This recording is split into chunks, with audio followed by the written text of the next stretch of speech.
Master Tiger, pwede bang umutang ako ng isa pang 50,000? Pangako ko sa'yo, babayaran ko ang utang, kasama ang interes sa susunod na buwan. Cade, may utang ka na sa akin na 30,000.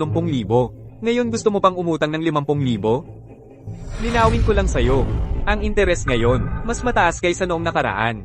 Sigurado ka bang gusto mo itong utang? Kaya ba ng sahod mo ang bayaran? Cade, ilang beses ko ba sasabihin ito? Huwag kang masangkot sa mga loan shark. Sulit ba ang lahat ng ito para lang kay Sue? Wala siyang tunay na pakialam sa'yo. Ana, kaya kong hawakan ang sarili kong mga bagay. Salamat sa pag-aalala mo. Hindi ako nanghihimasok, Cade. 3 taon ka nang nagtatrabaho sa kumpanya namin. Sa loob ng 3 taon, alam ko kung anong klaseng tao ka. Huwag mong sirain ang buong buhay mo. Sumama ka sa akin. Makakahanap tayo ng solusyon ng magkasama. Huwag mong ituloy itong utang. Cade, ikakasal na ang best friend ko. Binilhan siya ng boyfriend niya ng bahay at mamahaling sasakyan. Hindi naman ako nagsiselos.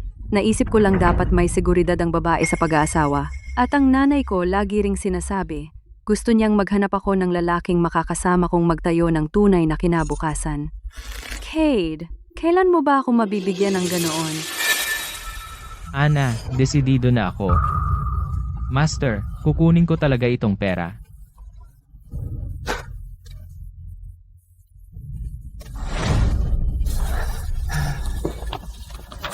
Pirma dito. Kailangan kong linawin ito. Kung hindi mo mabayaran ito sa tamang oras, pananagutan mo lahat ng mga kahihinatnan.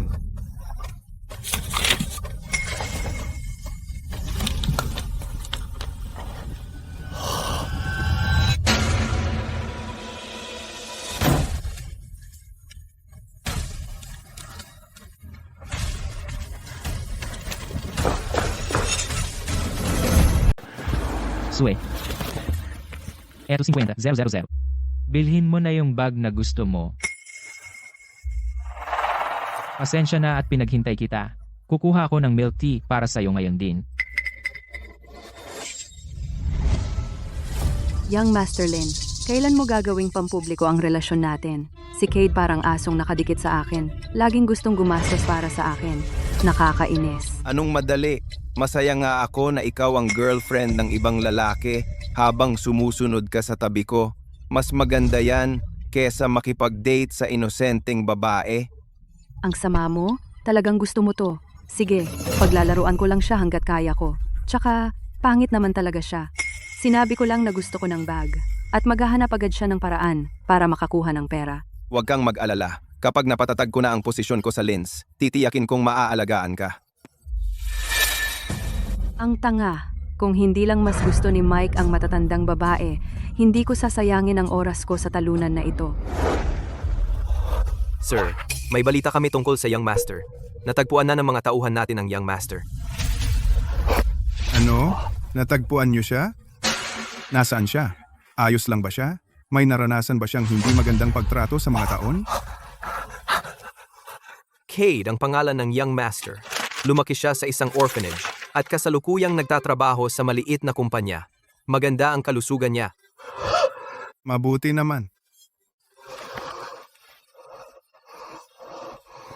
Salamat sa Diyos. Ihanda agad ang sasakyan ko. Pupunta ako sa kanya ngayon din. Babawi ako sa lahat ng hirap. Babayaran ko lahat ng nawala sa kanya. Sir, pakiusap. Pakalmahin muna ninyo ang inyong sarili. May iba pa. Ipinapakita ng investigasyon namin na ang Young Master natin ay lubos na nasa ilalim ng kontrol ng isang babae. Ano? Ang sarili kong anak? Tagapagmana ng pinakamayamang tao sa mundo? Nagmamakaawa para sa atensyon ng ibang babae? Ano to? Masyadong matamis, sabi ni Young Master Lin. Wag na lang. Bukas, magsha-shopping kami ng best friend ko. Bigyan mo lang ako ng 2,000. Sige, mangungutang ako.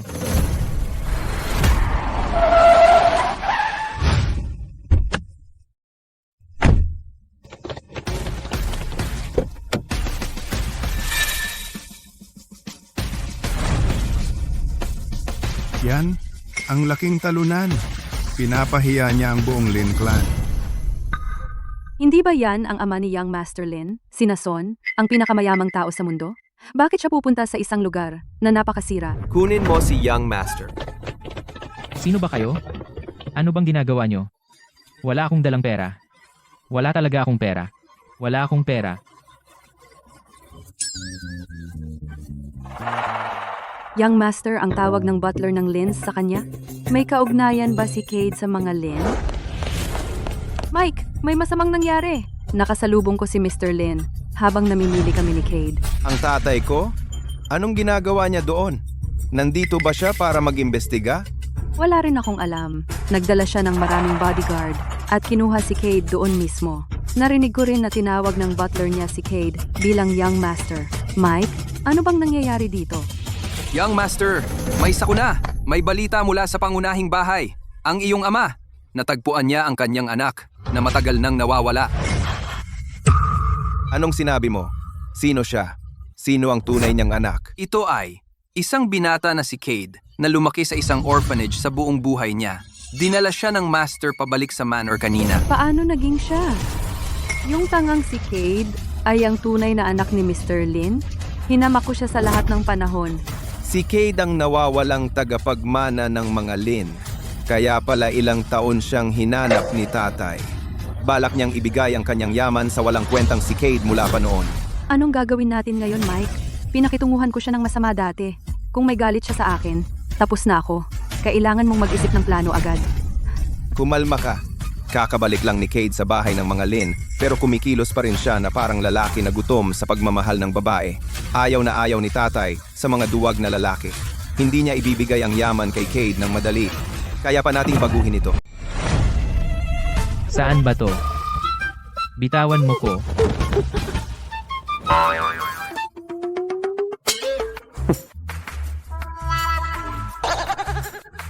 Sino ba kayo? Nasaan ako? Binabalaan ko kayo. Isang malubhang krimen ang kidnapping. Ibabalik kita sa tunay mong tahanan. Bahay ko. Baka napagkamalan mo ako. Hindi ito ang lugar ko. Lumaki ako sa ampunan buong buhay ko. Tingnan mo ito. Ako si Nason, chairman ng Global na Lin Group Corporation, at ang biological mong ama. Ilang dekada na ang nakalipas. Ang mga alitan sa loob ng angkan ay naghiwalay sa atin. Ito ang report ng paternity test. Tingnan mo mismo.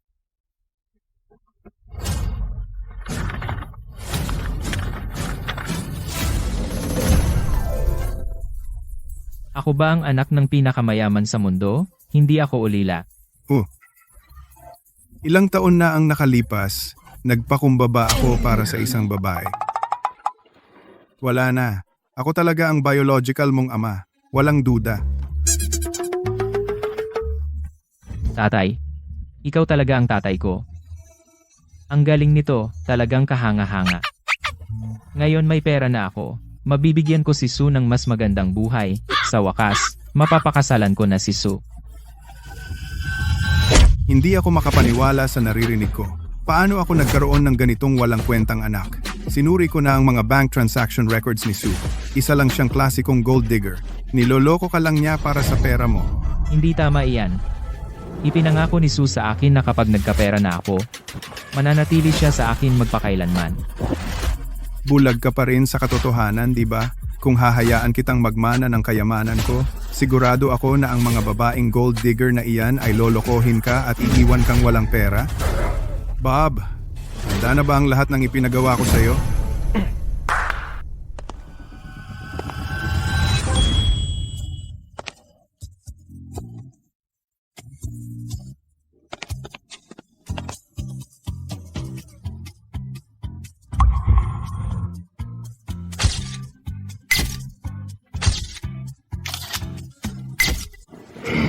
Ito ang ating Young Master. Pinili ko ang mga babaeng ito para sa iyo. Hayaan mong alagaan ka nila ng mabuti. Anong ibig mong sabihin? Sa tingin ko, kulang ka lang sa karanasan. Gusto ko lang maintindihan mo na maraming babae sa mundong ito. Huwag kang maging alipin ng sino man.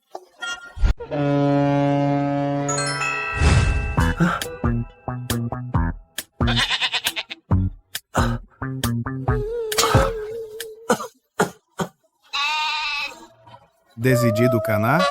Tatay, Pinaranas mo sa akin ang impyerno. Hindi mo pa ba nauunawaan ang kabuuan? Bob, ibalik mo ang batang ito sa kanyang pinanggalingan. Magkukunwari akong hindi ko siya natagpuan. Sir, tumayo po kayo. Ako. Teka, Nahimasmasan ka na ba? oo. Tatay, huwag mo akong iwan. Sir, kontratang pagsubok ito. Kasama ang walang limitasyong black card. Nakasaad sa kontrata na sa loob ng 3 buwan, dapat mong gamitin ang black card na ito upang mabuo ang iyong personal na impluensya at ilatag ang pundasyon para sa isang paunang layout ng negosyo. Bawal kang gumastos ng kahit 1 sentimo sa kahit sinong babae, kahit para sa isang tasa ng milk tea o isang bote ng tubig. Kung maipasa mo ang pagsubok na ito, mamamanahin mo ang buong Lin Consortium. Kung mabigo ka, ibabalik ka sa dati mong buhay at babalik sa dati mong pagkatao. Deal. Ang pera ay para mapabilib ang mundo, hindi para sayangin sa pag-aasikaso sa mga babae. Tiyak na maipapasa ko ang pagsubok na ito.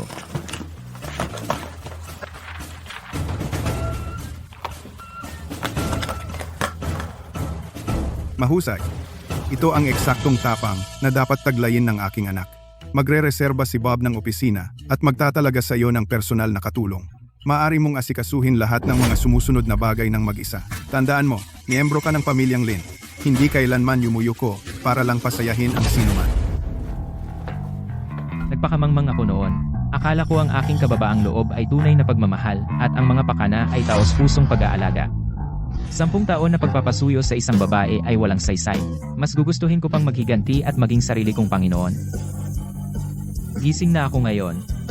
Simula ngayon, hindi na ako yuyuko sa kahit sinong babae at hindi na ako magiging alipin ng sinuman. Masakit pa rin. Boss, sinuri ko na ang sitwasyon ni Cade. 3,500 lang ang kita niya kada buwan. Mas magulo pa ang buhay niya kaysa sa malamig na kape. Araw-araw, kanin lang ang kinakain niya. Malapit na ang deadline ng kanyang pagbabayad. May pera ba siya para bayaran tayo?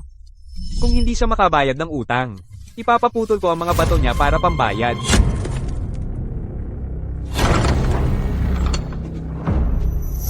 Bakit nagmamadali ka? Sino nagsabing hindi ko kayang bayaran ang utang ko?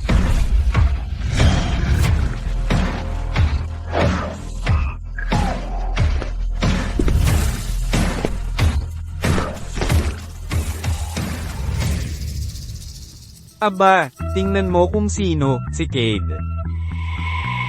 Ano ang gusto mo? Nagbihis ka naman ng mag-ara ngayon. Nakaipon ka na ba ng pera para bayaran ako? O nandito ka para magmakaawa na mangutang pa? Dati, 30,000 ang utang ko sa iyo. Kasama ang 55,000 na huling hiniram ko, kasama ang interes, total 100,000. Eto, 150,000. Yung sobra na 55,000, regalo ko sa iyo.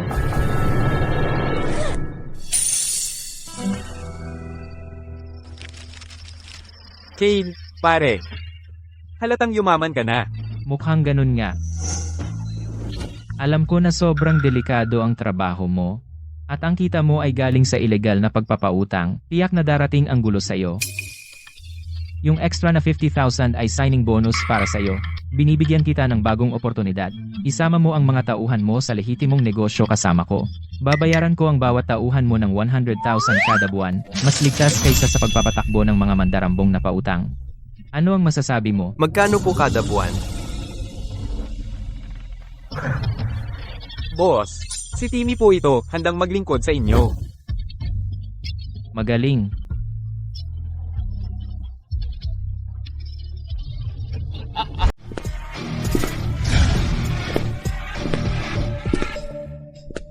Kung hindi ito ang paborito nating baliw sa pag-ibig na si Cade, ilang araw kang nawala.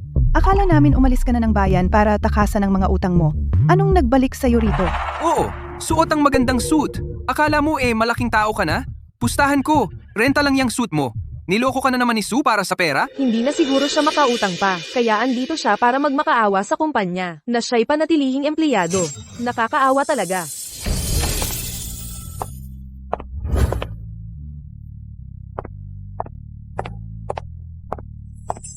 Ano ba ang pinagsasama-sama ninyo? Bumalik agad sa inyong trabaho. Ang opisina ba ay lugar para sa chismis tungkol sa katrabaho? Cade, wala ka sa trabaho. Ayon sa patakaran ng kumpanya, karapat-dapat kang tanggalin agad.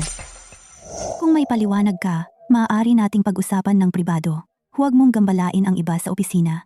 Kung makapagbigay ka ng makatwirang dahilan, pansamantala kong mapipigilan ang iyong pagkakatanggal. Ana, sandali lang, wag mo muna akong tanggalin.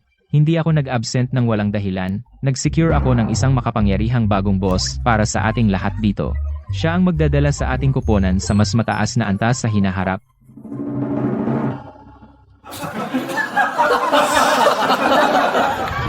Kate, nababaliw ka na ba? Nakahanap ka ng mayamang patron? Paano mo naman nakilala ang mga mayayaman? Sir, narito ang buong detalye ng profile ng Peak Tech. Pakitingnan po.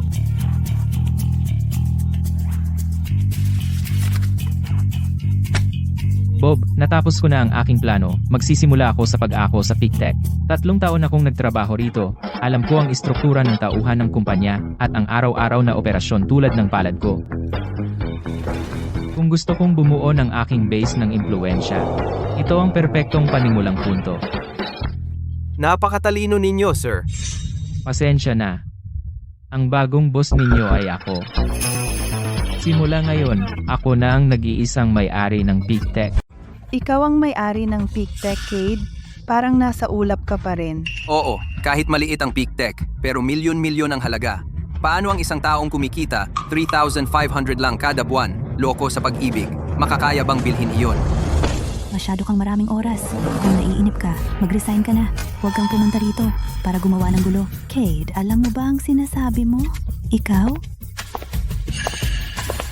Sino ang nangangahas magtanong kay Cade? Bakit nandito si Sue? Hindi ba siya ang pinakaayaw sa loko na ito? Dati, hindi man lang siya sumagot sa kanya. Oo, dati. Lagi niyang itinatapon ang breakfast na dala niya. Nagbago na ba talaga siya ngayon? Cade, pasensya na po talaga. Na-late po ako. Pinahirapan po kita ng sobra. Kasalanan ko po lahat. Ano ang ginagawa mo rito? Makinig kayo lahat. Si Cade ang boyfriend ko. Mas kilala ko siya kaysa kanino man. Ang dahilan kung bakit siya nagtago noon ay para subukan ang lahat ng tao sa paligid niya, para makita kung sino ang totoong tapat sa kanya at kung sino ang mga oportunista na mababaw. Ano ba talaga ang nangyayari rito? Boyfriend? Hindi ba si Sue ang tumawag sa kanya na makulit na talunan? Paano siya biglang naging boyfriend niya? Baka naman yumaman talaga si Cade. Si Sue gusto lang ang pera niya, pero masyadong biglaan ang pagbabagong ito. Cade, alam ko pong galit ka pa sa akin. Dati po, hangal ako at immature. Napagkamalan ko pong pabigat ang tapat mong pagmamahal. At lagi po kitang pinagagalitan ng todo. Ngayon po, totoong naiintindihan ko na ang mga pagkakamali ko. Pwede po ba akong patawarin ng isang beses pa? Kahit anong landas po ang tahakin mo mula ngayon, mananatili po ako sa tabi mo at susuportahan ka. Kilala na kilala ko si Sue. Magaling siya magsalita at sakim sa pera. Ngayon, nagpapakita siya ng kabaitan sa akin dahil lang narinig niya ang totoo kong pagkatao at umaasang patuloy siyang makikinabang sa akin. Wala na akong pakialam sa iyo. Boss. Boss, ang dokumento ng paglipat ng bahagi ng PicTech kasama ang legal representative at certification ng pagbabago ay naproseso na lahat.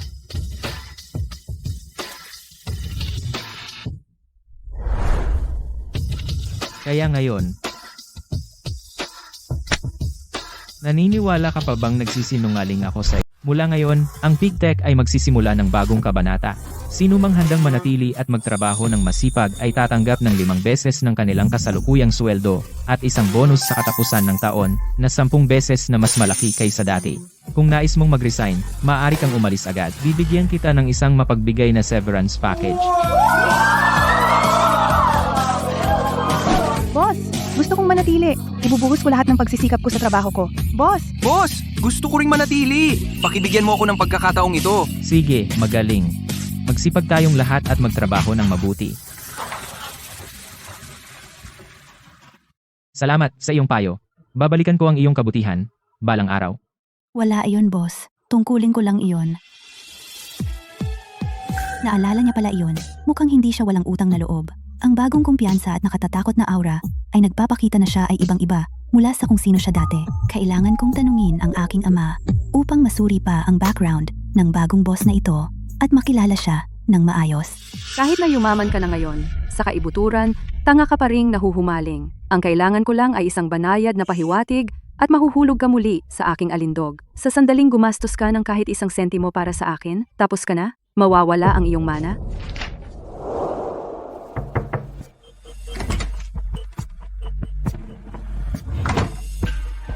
Cade, sorry po talaga. Alam ko pong mali ako.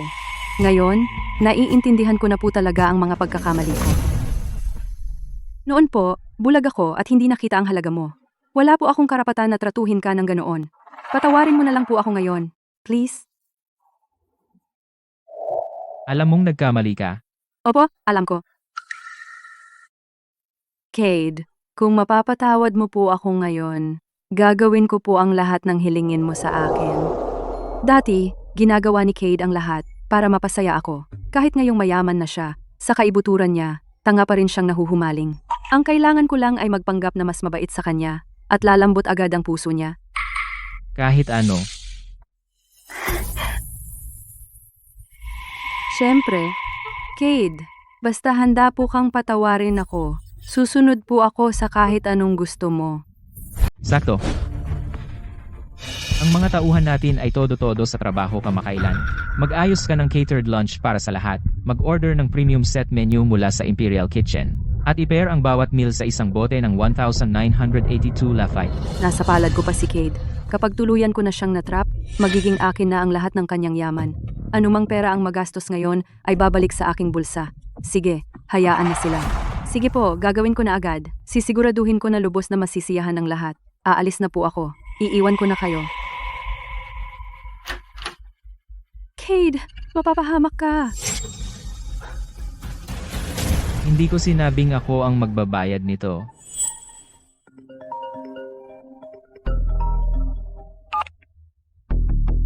Hello, Dad? Ana, inimbestigahan ko ang bagong head na hiniling mong i-check sa PeakTech.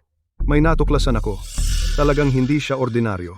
Gusto lang niyang magpaka-low profile ng ilang sandali. Kaya pinili niya ang maliit na kumpanyang ito. Hindi ko akalaing may ganoong kataas na tao ang darating. Dad?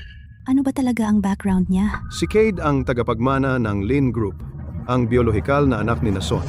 Nahiwalay siya sa pamilya at kamakailan lang muling nakasama ang kanyang ama. Si Nason ang pinakamayamang tao sa mundo at si Cade ang nag-iisang tagapagmana ng kanyang trilyong yaman. Kaya, isa nga siyang mayamang batang tagapagmana.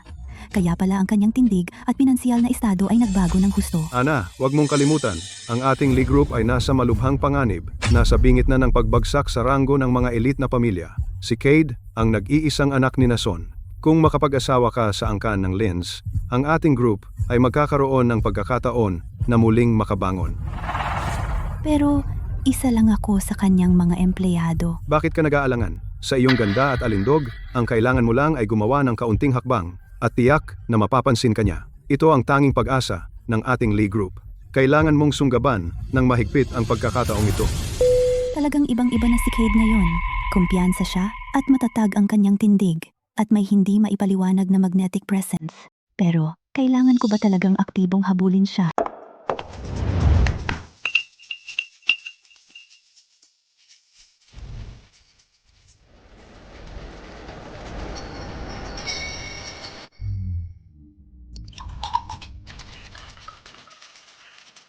Naku, ito ba ang premium set menu mula sa Imperial Kitchen? At may isang bote ng 1,982 Lafite sa bawat order?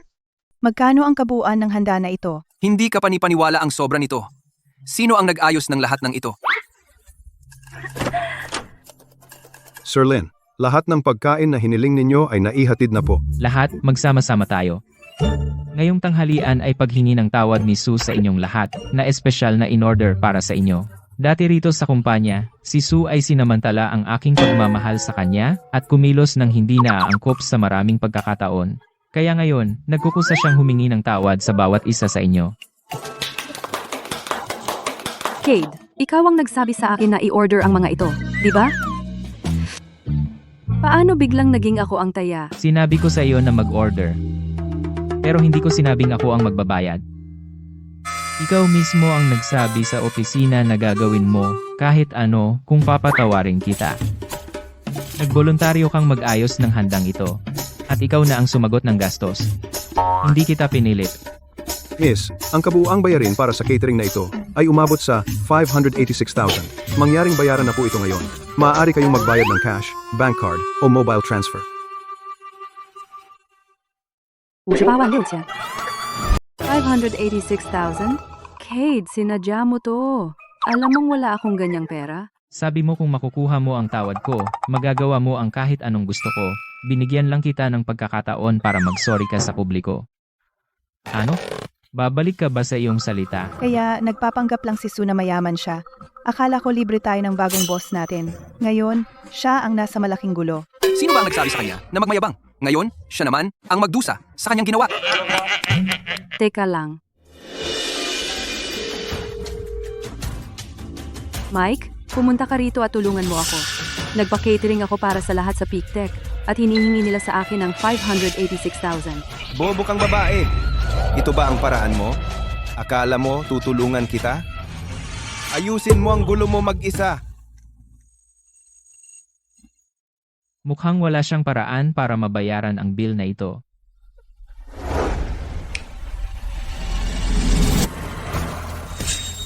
Asikasuhin mo ito kung babayaran niya ang natitirang bayad o isama siya sa mga autoridad. Cade, alam kong nagkamali ako ng sobra. Hindi ko na uulitin yan. Bigyan mo pa ako ng konting oras. Manghihiram ako ng pera ngayon din. Kain na tayo, lahat. Huwag ninyo siyang pansinin. Sasagutin ng kumpanya ang gastos. Hindi, kusang loob na treat ito ni Sue para sa lahat. Hindi pa niya nababayaran ang bill. Sige, kumain na kayo.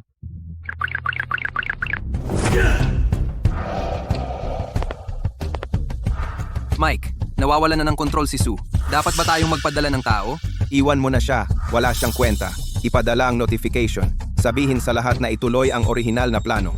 Naunawaan ko. Boss, heto ang preliminary research data para sa unang proyekto natin. 3 supplier ang may pinakamahuhusay na kwalifikasyon, pero sobra ang taas ng presyo nila. Inassign ko na ang assistant ko para makipag-negotiate ng mas magandang presyo sa kanila. Sige. Magaling. Ang presyo ay hindi natin pangunahing priority. Mas mahalaga ang stability ng supplier. Pwede tayong magkompromiso kung kailangan. Pero hindi tayo dapat lumampas sa ating bottom line.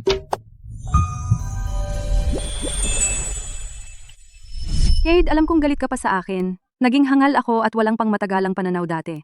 Akala ko na ang iyong taos-pusong pagmamahal ay isang pabigat at lagi kitang sinisigawan o pinagagalitan. Ngayon, talagang nare-realize ko kung gaano ako mali. Pwede mo ba akong patawarin ng isang beses pa? Kahit anong landas ang piliin mo sa susunod, mananatili ako sa tabi mo at susuportahan kita. Wala na akong pakialam sa iyo. Hindi ko inakala na si Cade ay napaka-profesional at mapagpasyahan sa negosyo. May kailangan ka pa ba, Ana? Wala na po. Boss, ang bagong batch ng mga raw materials ay nakatambak na sa warehouse. Gusto mo bang puntahan at tingnan? Tara, puntahan natin.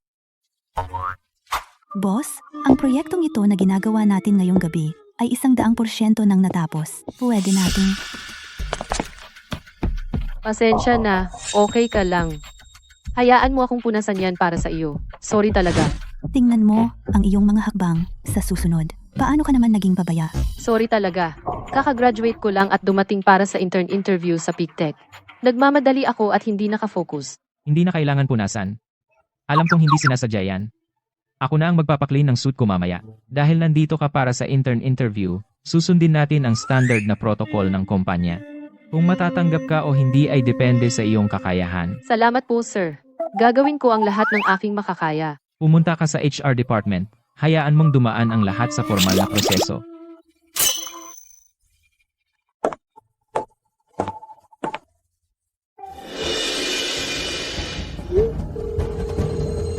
Mike, sinunod ko ang plano mo, nagpakaawa ako para makuha ang simpatya niya. Natagumpay akong nakalapit sa target.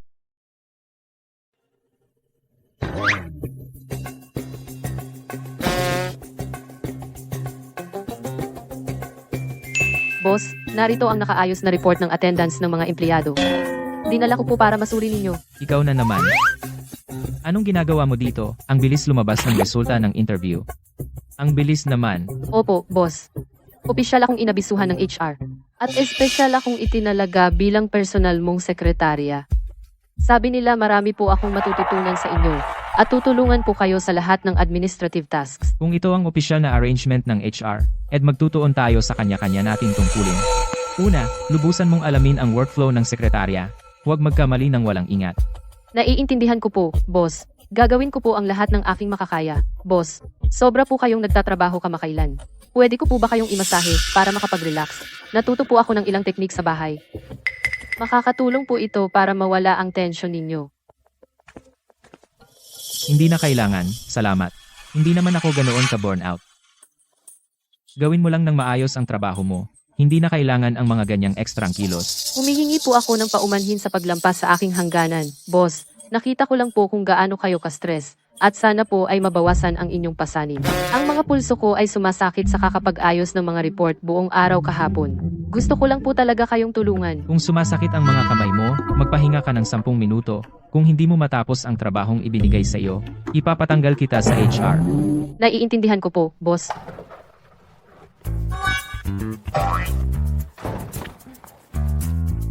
Boss, tungkol sa business charity gala mamayang gabi, kinumpirma ko na ang eksaktong schedule at agenda sa mga organizers. Maraming leader ang dadalo. Magandang oportunidad ito para sa atin upang mag-explore ng mga bagong business partnership. Balak niyo po bang dumalo mamayang gabi? Pwede ko po kayong samahan kung gusto ninyo. Pwede ka ring sumama at manood kung paano gumagana ang mga high-end business events at matuto kung paano ang connection. Makakatulong din ito sa iyong karera sa hinaharap. Sige po, boss. Sasamantalahin ko po ang bawat pagkakataon para matuto. Umalis na tayo.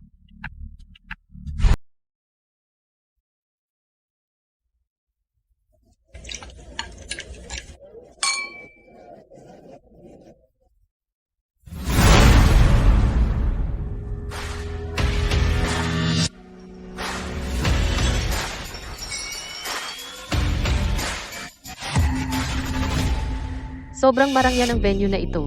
Ang daming maimpluwensyang tao ang nandito. Focus ka lang. Huwag kang magpatalo sa kaba. Nandito tayo para palawakin ang ating business network at humanap ng mga oportunidad sa pakikipagtulungan. Hindi lang para magliwaliw at makipag-usap ng walang saysay. Konti lang ang pagsasalita at pagmasdan mong mabuti ang lahat.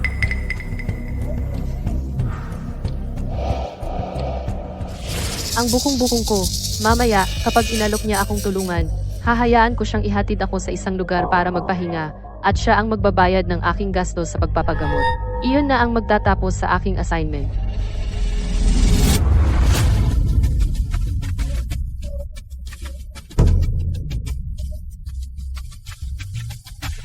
Boss, talagang aksidente po iyon.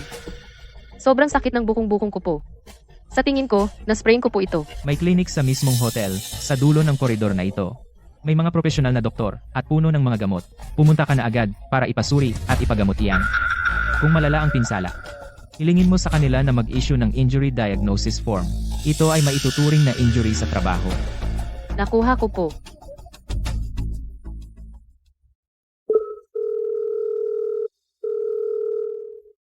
Hello, Mike. Nabigo ako. Hindi talaga pumatol si Cade sa pakana ko. Okay lang. Natural lang na mag-ingat siya sa iyo sa simula.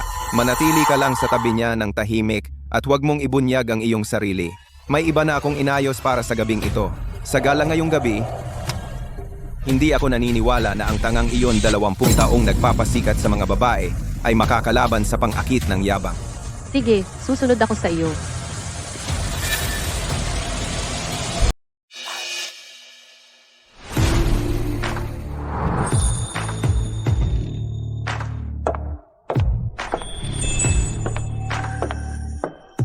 Si Helen White yan, ang pinakabatang pambansang A-list movie queen. Sabi-sabi, pumipila ang mayayamang tagapagmana para manligaw sa kanya. Totoong-totoo ang mga chismis. Ang kanyang tindig at mukha ay talagang nakakahamin. Kahit sinong manalo sa puso niya ay napakaswerte. Tama. Sino kaya sa mga bisita ngayong gabi ang makakakuha ng karangalan na makainom kasama siya? G, Lynn, ikinagagalak ko kayong makilala sa wakas. Diyos ko, si Helen ay talagang nag-aalay ng toast sa bagong sibol na batang negosyante. Siya ay nagiging ganito ka-advance para manligaw sa kanya. Ano bang background niya? Naiinggit ako. Si Helen pa ang unang nag-approach para makipag-usap. Kung ako yan, gagawin ko lahat para sa pagkakataong iyon. Kilala niyo po ba ang pangalan ko, Miss White? Siyempre, pamilyar ako sa Peak Group. Si G. Lin ay talagang pambihirang talento. Lagi akong nasisiyahang makilala ang mga promising na batang profesional. Mag-inom ba tayo ng isang baso ng alak? Ikinagagalak ko kayong makilala, Miss White. Hindi po ako mahilig uminom ng alak, pasensya na. G. Lin, talaga pong tatanggihan ninyo ako ng ganito? Hindi ito ordinaryong alak. Alam mo, isa itong vintage na espesyal na inangkat mula sa sikat na French Chateau. Sigurado ka bang hindi mo ako sasamahan ng isang baso? Basta, hindi ako sanay na gumastos para sa mga babae. Kung mag-iinom tayo, kailangan mong magbayad para sa sarili mong Kung mag-iinuman tayo, ikaw na ang bahala sa share mo. Ano? Masaya kong sasagutin ang bill para kay Helen. Pero nag-aalangan siyang gumastos kahit para sa isang baso ng alak. Nababaliw na ba si Cade? Nako, wala na siyang pag-asa. Kung ako ang nasa posisyon niya, hindi lang isang baso ng alak, ibibigay ko pa sa kanya ang isang buong gusali nang walang pag-aatubili. Kahanga-hanga ang pagpipigil niya, hindi naaapektuhan ng alindog ng babae, mas kahanga-hanga ito kaysa sa pera lang. Anong nangyayari dito? Hindi ba niya kayang sumabay sa simpleng plano? Nagpapanggap lang ba siya o talaga bang nagbago na siya ng tuluyan? Si Mr. Lin ay talagang iba sa ibang lalaking nakilala ko. Nakakaakit ang personalidad mong ito. Ilabas mo ang pinakamahal mong bote ng alak. Ako na ang bahala sa round na ito. Ikaw naman ang manlilibre sa susunod. Ay nako! Hindi ka pani-paniwala. Ang sobrang kuripot na lalaki. Nagulat ako na hindi na-offend si Helen. Maaaring mas gusto ni MS White ang ganitong uri ng lalaki. Napakainit ng imbitasyon ni Miss White sa akin. Magiging bastos kung patuloy akong tatanggi. Tatanggapin ko ang basong ito at iinuman kita.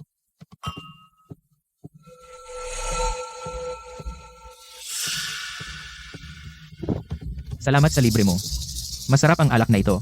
May mga kailangan akong asikasuhin, pasensya na. Mamaya, ilagay mo ito sa baso ng alak ni Cade. Tandaan mo, mag-ingat at huwag mag-iwan ng anumang ebidensya. Naiintindihan. Buti na lang, nasuhulan ko na ang waiter ng maaga. Nilagyan na kita ng droga, Cade. Cade, sa tingin mo ba, ang pagsunod sa iyong patakaran na huwag gumastos sa mga babae ay sapat na para manatiling ligtas? Kahit gaano ka kaingat, hindi mo kayang labanan ang epekto ng drogang ito. Kapag may nangyari sa atin, masisira ang lahat ng patakaran. Miss White, matagal na kitang hinahangaan. Mas gusto ko ring nahati sa bayarin. Bakit hindi tayo mag-inuman? Pangako, hindi kita papagbayarin kahit isang sentimo. Iwan mo ako. Kumusta na ang mga bagay-bagay, Ana? Perpektong pagkakataon ngayong gabi. Naging mas malapit ka ba kay Cade? Nagkasundo ba kayo? Ana, alam na alam mo ang delikadong kalagayan ng ating league group ngayon. Kung patuloy tayong mag-aatubili ng ganito, wala na tayong paraan palabas. Tay, subordinate lang po ako niya. Tungkol lang po sa negosyo ang pinag-usapan namin buong gabi. Hindi po naaangkop na pag-usapan ng personal. Tsaka po, iba po si Cade sa ibang lalaki. Ano ang pinagkaiba niya? Kahit gaano siya kakaiba, lalaki pa rin siya. Bawat lalaki ay nangangailangan ng babae sa tabi niya. Kailangan mong maging mas proaktibo. Sa iyong ganda at alindog, paano ka mabibigo na mapa sa kanya? Wala akong pakialam kung anong paraan ang gagamitin mo. Kailangan mong mapaibig si Cade sa iyo. Ito ang tanging pag-asa natin. Sa iyong kahangahangang itsura, kung gagawa ka lang ng kaunting hakbang, tiyak na mapapansin ka niya. Ito ang tanging pagkakataon para mabuhay ang league group natin. Kailangan mong mahigpit na hawakan ang pagkakataong ito. Tatanggi ba talaga si Cade sa akin ng diretsahan? Uminom ka kasama ko, ikaw ang sasagot sa sarili mo.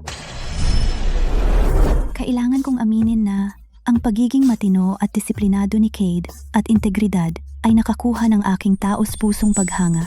May gusto pa po ako sa kanya, pero tumatanggi po akong gumamit ng mga pandaraya. Gusto ko pong makilala niya ako sa pamamagitan ng aking sinseridad at kakayahan. Gusto kong makilala niya ako. Si, may buong tiwala ako sa kakayahan mo. Kung magagamit mo ang pagkakataong ito, maliligtas ang ating league group. Tandaan mo, huwag mong palampasin ang pagkakataong mapalapit sa kanya.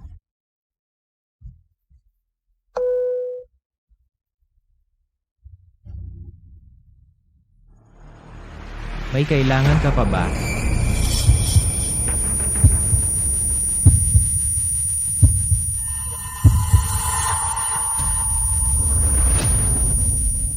Boss, ayos lang po ba kayo?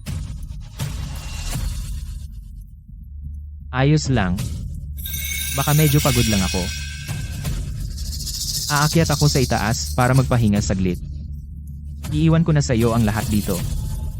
Pakiusap, ipaabot mo ang aking paghingi ng tawad sa lahat. Mr. Lin, magpahinga na po kayo agad. Kailangan mong alagaan ang sarili mo. Pwedeng pag-usapan natin ang ating kooperasyon. Sa ibang pagkakataon na lang. Mag-ingat po kayo, boss.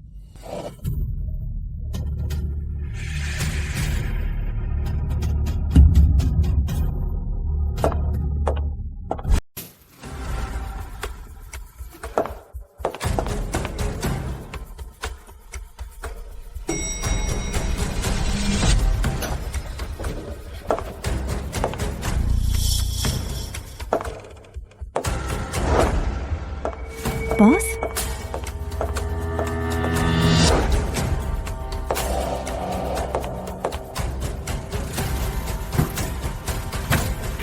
Boss, dito ka lang maghintay sa akin.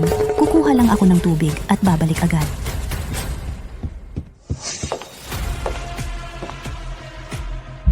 Cade, wala ka nang matatakbuhan ngayon. Kapag kayo na lang ni Ana, makukuha ko lahat ng benepisyong ipinangako ni Mike sa akin.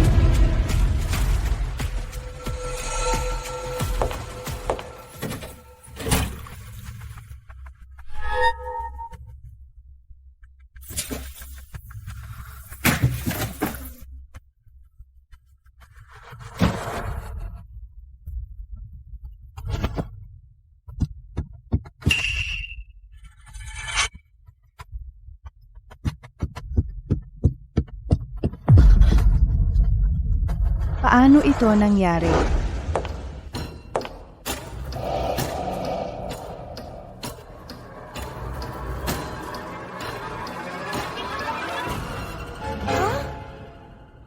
Ano bang nangyayari? Wala nang malay si Kade. Kung iiwan ko siya rito, paano kung may mangyaring masama sa kanya? Pero, kung mananatili ako rito,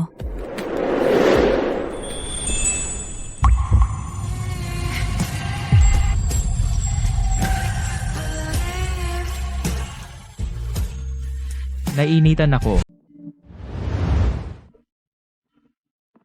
hindi. Wala siya sa sarili. Nakakaloka to. Pero wala na siya sa sarili ngayon. Ano bang gagawin ko ngayon?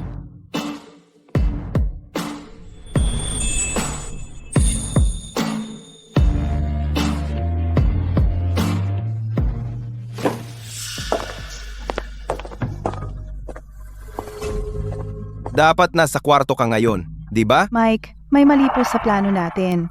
Malinaw ko pong nakita si Ana na tinulungan si Cade paakyat, pero ngayon, nawala na po sila. Wala ka talagang silbi. Hindi mo man lang kaya ang simpleng trabahong to? Hindi ko po intensyon na magulo ito. Ano po ang susunod nating gagawin? Malapit na pong mawala ang epekto ng droga at mabibigo po ang buong plano natin. Hindi ako tumatanggap ng pagkatalo. Umalis ka agad sa hotel na ito at burahin ang lahat ng ebidensya, kahit ang pinakamaliit. Tungkol naman kay Cade, may bago na akong plano. Umalis ka.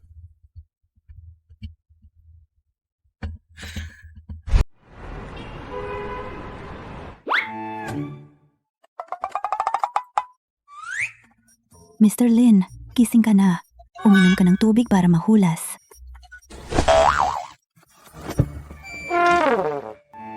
Ana, tayo. Okay lang naman ako. Lasing ka kagabi. Wala akong hinanakit sa iyo. Kung bumagsak ka sa assessment na ito, babalik ka sa dati mong buhay ng lubusan. Pasensya na. Hindi ako makakapangako sa iyo ngayon. Huwag mo nang banggitin pa yan. Naiintindihan ko naman. Aksidente lang ang nangyari kagabi. Hindi kita kukulitin tungkol sa nangyari. Umaasa rin ako na hindi mo ito hahayaang bumigat sa isip mo. Huwag mong iwan ang prinsipyo mo dahil lang sa nangyari sa atin. Mananatili tayong boss at empleyado.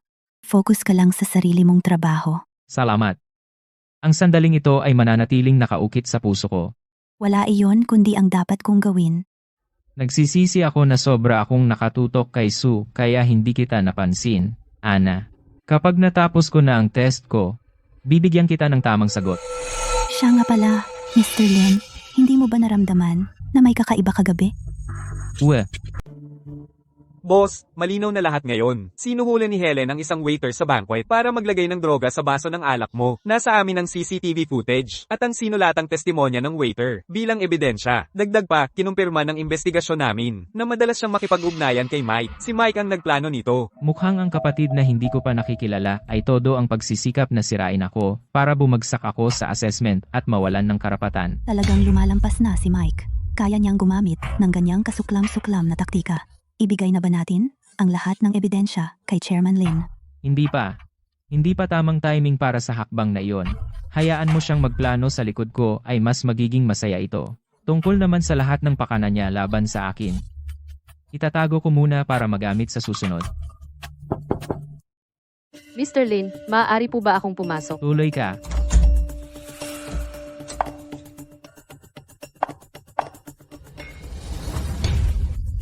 Boss, narito po ang Project Progress Tracking Form na hiniling ninyo. Naayos ko na po ito ng maayos. Narinig ko po ang usapan ninyo kanina tungkol sa iniimbestigahan ninyo. Kung may maitutulong po ako, huwag po kayong mag-atubiling sabihin. Gagawin ko ang lahat para makatulong. Wala naman importante, maliit na pakana lang ng isang payaso na gusto akong inisin. Kakasimula mo pa lang dito. Unahin mo munang gawin ang trabaho mo. Naiintindihan ko po, boss. Magtatrabaho ako ng mabuti at hindi ko kayo bibiguin.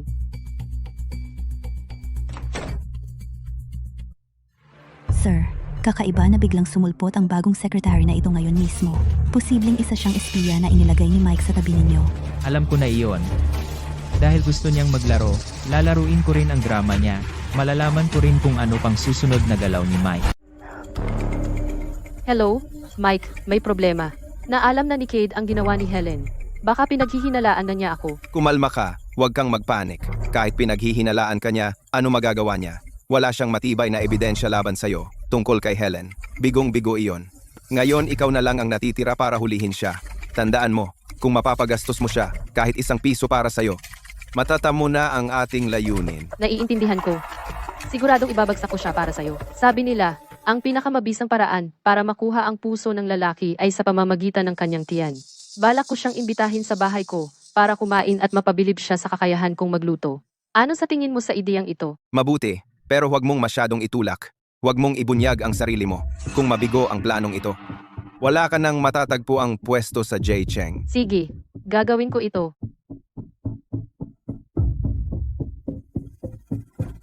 Kaji, desidido akong ipabagsak ka sa assessment na ito.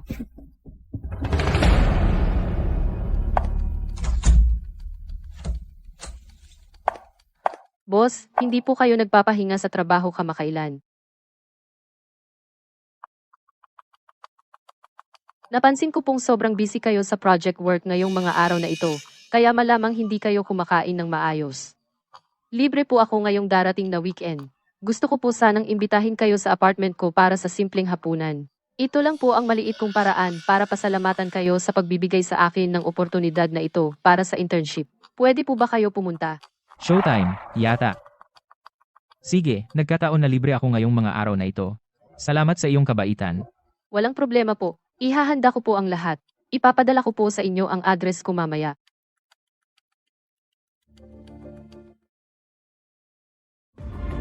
Boss, seryoso po ba kayo? May masama siyang balak? Paano kung pakana ito?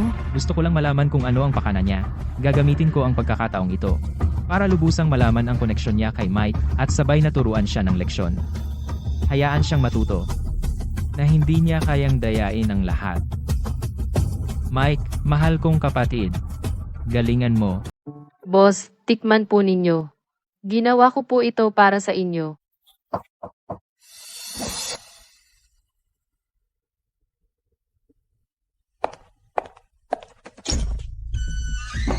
Boss, nandito na po kayo. Siguradong pagod na pagod po kayo sa biyahe. Tuloy po kayo sa loob. Salamat sa lahat ng abala mo. Siya nga pala, medyo maselan ako sa pagkain. Sana okay lang sa'yo ang weird kong panlasa. Huwag po kayong mag-alala, boss. Sabihin lang po ninyo kung ano ang kailangan ninyo. Sisiguraduhin ko na lubos kayong masisiyahan. Dahil sinabi mong magaling kang magluto, may ilan akong espesyal na hiling. Gusto ko ng steamed fish. Kailangan ito ay 3 gin na wild Yangtze knife fish. Ibig sabihin, ligaw na huli, hindi pinalaki sa farm. Bawat buto ay dapat tanggalin ng lubusan. Lahat ng pagtanggal ng buto ay gawin sa kamay. Ang buong orihinal na hugis ng isda ay dapat manatiling buo. At isa pa. Gusto ko rin ng slow simmered na chicken soup. Kailangan itong pakuluan ng hindi bababa sa 4 na oras. Walang mantika, walang asin na idadagdag. At dapat natural na sariwa ang lasa. Boss. Ako. Ano, hindi mo kaya yon? Sa ibang lugar na lang ako kakain. Teka, wag po. Huwag kang mawala ng pag-asa agad. Kung mapapasaya mo ako sa buong handaan na ito, maging espesyal na trato man sa trabaho, o kahit ano pa. Kung ano ang hilingin mo, mga designer bag, luxury cosmetics, kahit ano, maibibigay ko sa'yo. Lagi kong tinutupad ang salita ko at patas makipagtrato. Wag po kayong mag-alala, boss. Sisiguraduhin ko na ang mga sangkap ay aabot sa inyong pamantayan. Lucy, anong pinagsasabi mo? Ayoko rin namang gawin ito. Mike, talagang gusto ni Cade na kainin ang mga yan. Ang wild Yangtze knife fish ay sobrang bihira na. At ang 3 gin na isda ay halos hindi naririnig. Hindi lang sobrang mahal, mas malaking issue. Protected species ito. Illegal ang pribadong pangingisda at pagbebenta. Kung mahuli akong tumawid sa legal na red line na ito, masisira ang buong buhay ko. Ipinapakulong mo ba ako? Hindi ko iyon sinasadya. Makinig ka lang sa akin. Ano? Kailangan mong alisin ang bawat buto sa pamamagitan ng kamay? Ang sabaw ay kailangang pakuluan ng 4 na oras. Walang mantika, walang asin, at dapat natural na sariwa ang lasa. Kahit isang Michelin 5-star head chef ay mahihirapang gawin ito ng perpekto. Sa tingin mo ba, kaya mo talaga yan? Alam kong sobrang mahirap ito para sa iyo. Pero sinabi ni Cade na kung matutupad ko lahat ng hinihingi niya, bibigyan niya ako ng mga bag at cosmetics. Kung magtagumpay tayo dito, hindi ba siya automatikong babagsak sa assessment niya? Sabi niya talaga yon? 100% totoo. Kung ganoon, subukan natin. Manatili ka lang sa bahay at maghintay. Kahit ano ang halaga, kahit gaano kalaki ang panganib, makukuha ko ang isdang ito para sa iyo, kahit paano. At kukuha ako ng Michelin 5-star chef para gabayan ka sa pagluto ng hakbang-hakbang. Maraming salamat.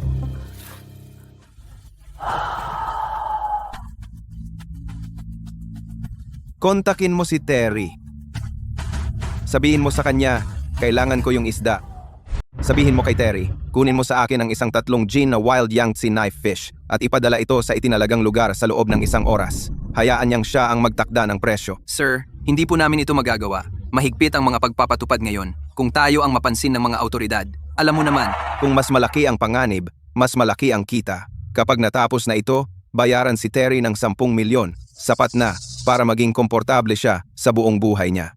Opo. Kadi. Para sa isang multitrilyong pamana ng pamilya, walang halaga ang maliit na gastos na ito. Baka dati akong isang tanga sa pag-ibig, pero ngayon, ganap na akong nagising. Ang mga napakalaking kahilingang ito ay dapat sapat na para siya'y mabigo.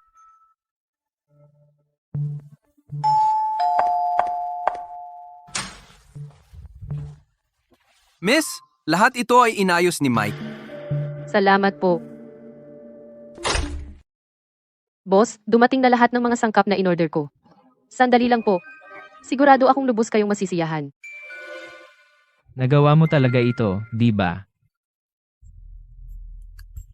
Miss, ako ang Michelin star chef na inayos ni Mike. Gagabayan kita sa paghahanda ng 2 putaheng ito ng hakbang-hakbang. Una, gagawin natin ang knife fish. Ang wild knife fish ay may napakalambot na laman. Kailangan mo ng espesyal na sipit para bunutin ang bawat pinong tinik. Magsimula sa pagbubukas ng hasang at dahan-dahang bunutin ang mga tinik kasunod ng pangunahing kalansay. Walang isang tinik ang dapat manatili at dapat mong panatilihing buo ang hugis ng isda. Dahan-dahan, panatilihing matatag ang pagkakahawak sa sipit. Chef, nasira ko ang katawan ng isda. Ano ang dapat kong gawin ngayon? Para sa isang taong walang propesyonal na pagsasanay, medyo maganda naman ang ginawa mo sa ngayon.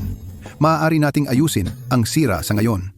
Gupitin ng maayos ang mga sira na gilid gamit ang kutsilyo. Balutin ng mahigpit ng plastic wrap bago i-steam para mapanatili ang hugis. Susunod, simulan natin ang chicken soup. Gagamit tayo ng matandang free-range na manok. Blanch muna ito para alisin ang lahat ng dugo. Pagkatapos, pakuluan ito ng dahan-dahan sa mahinang apoy. Para makagawa ng talagang walang mantika at walang asin na sabaw, ang lasa ay dapat manggaling sa mga sangkap. Kailangan mong ulit-ulitin na alisin ang anumang bula na umaangat sa ibabaw para manatiling malinaw ang sabaw.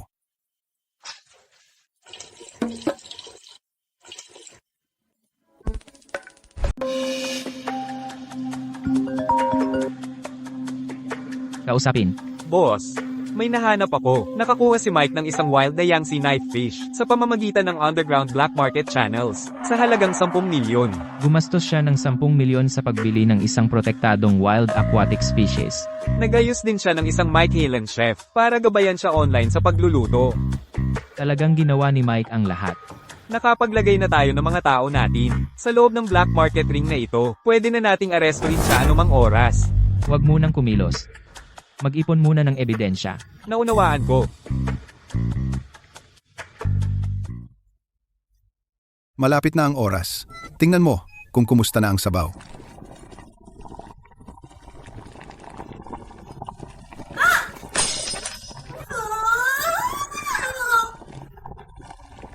Miss, pakitikman ang sabaw para malaman ang lasa. Chef, walang umami ang chicken broth. Paano ito aayusin? Mahirap gumawa ng malalim na lasa kung walang idinagdag na mantika o asin. Umaasa ito sa collagen na nakuha mula sa manok mismo. Kung pakuluan mo ito ng ilang oras, baka kapansin-pansing gumanda ang lasa. Pero nauubusan na tayo ng oras ngayon. Maaari mong basagin ang gulugod nito gamit ang kutsilyo mo para lumabas ang bone marrow sa sabaw. Iyon ang magpapalakas ng natural na umami nito.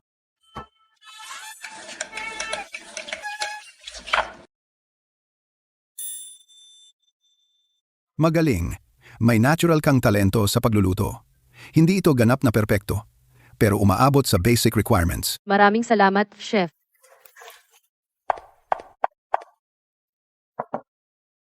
Boss, handa na ang mga putahe. Pumunta po kayo at tikman. Maayos naman ang presentasyon. Medyo matagal nga akong naghintay. Pasensya na po talaga. Ang dalawang putaheng ito ay napakahirap ihanda, pero paniguradong napakasarap ng lasa. Ang knife fish na ito ay tunay na wild caught. Imposibleng mahanap sa open market. Gumamit ako ng espesyal na sipit. Pinutol ko ang hasang at pinaghirapang tanggalin ang bawat buto sa loob. Inabot ako ng 1 oras para matanggal ang buto. Inayos ko ang hugis gamit ang plastic wrap habang pinapasingaw para manatili ang hugis. Pwede po itong kainin ng walang alalahanin. Walang panganib na mabulunan sa buto. Hindi naman masama. Magaling ang ginawa mo. Pinakuluan ko ang sopas na ito ng 4 na oras gamit ang isang matandang inahin. Binlunch ko ito ng 3 beses para maalis ang lahat ng bula ng dugo para maging malinaw ang sabaw. Nang mapansin kong kulang ang natural na lasa sa gitna, dinurog ko ang gulugod nito gamit ang likod ng kutsilyo para lumabas ang utak ng buto sa sabaw. Lahat ng natural na umami ay nakuha mula sa mga sangkap. Walang mantika, walang asin na idinagdag. Tikman po ninyo. Natugunan mo ang bawat isa sa aking mga kahilingan ng perpekto. Napakagaling po. Natutuwa po ako na nasiyahan kayo. Pero ano po iyon? Ang totoo, hindi talaga ako kumakain ng isda. Boss, ano po ang sinabi ninyo? Anong sinabi mo? Sabi ko hindi ako kumakain ng isda. Kahit ligaw o pinalaki, kahit tanggalin mo lahat ng tinik, hindi ko iyon gagalawin. Sige, dapat nang matapos ang komedya. Wala akong pakialam. Ang dami ko nang ginawa. Hindi ako pwedeng mabigo. Boss, gusto ko po talaga kayo. Pakiusap, kunin niyo po ako. Handa po akong gawin ang lahat para sa inyo. Kawawa naman. Boss, gusto ko po talaga kayo. Leche. Boss, kailangan niyo po ba akong mag-asikaso sa taong ito? Huwag mong dumiin ang kamay mo. Ipaalam sa HR department. Sibakin siya agad. At huwag na siyang kunin muli. B. Kaya pala alam mo na lahat mula pa sa simula.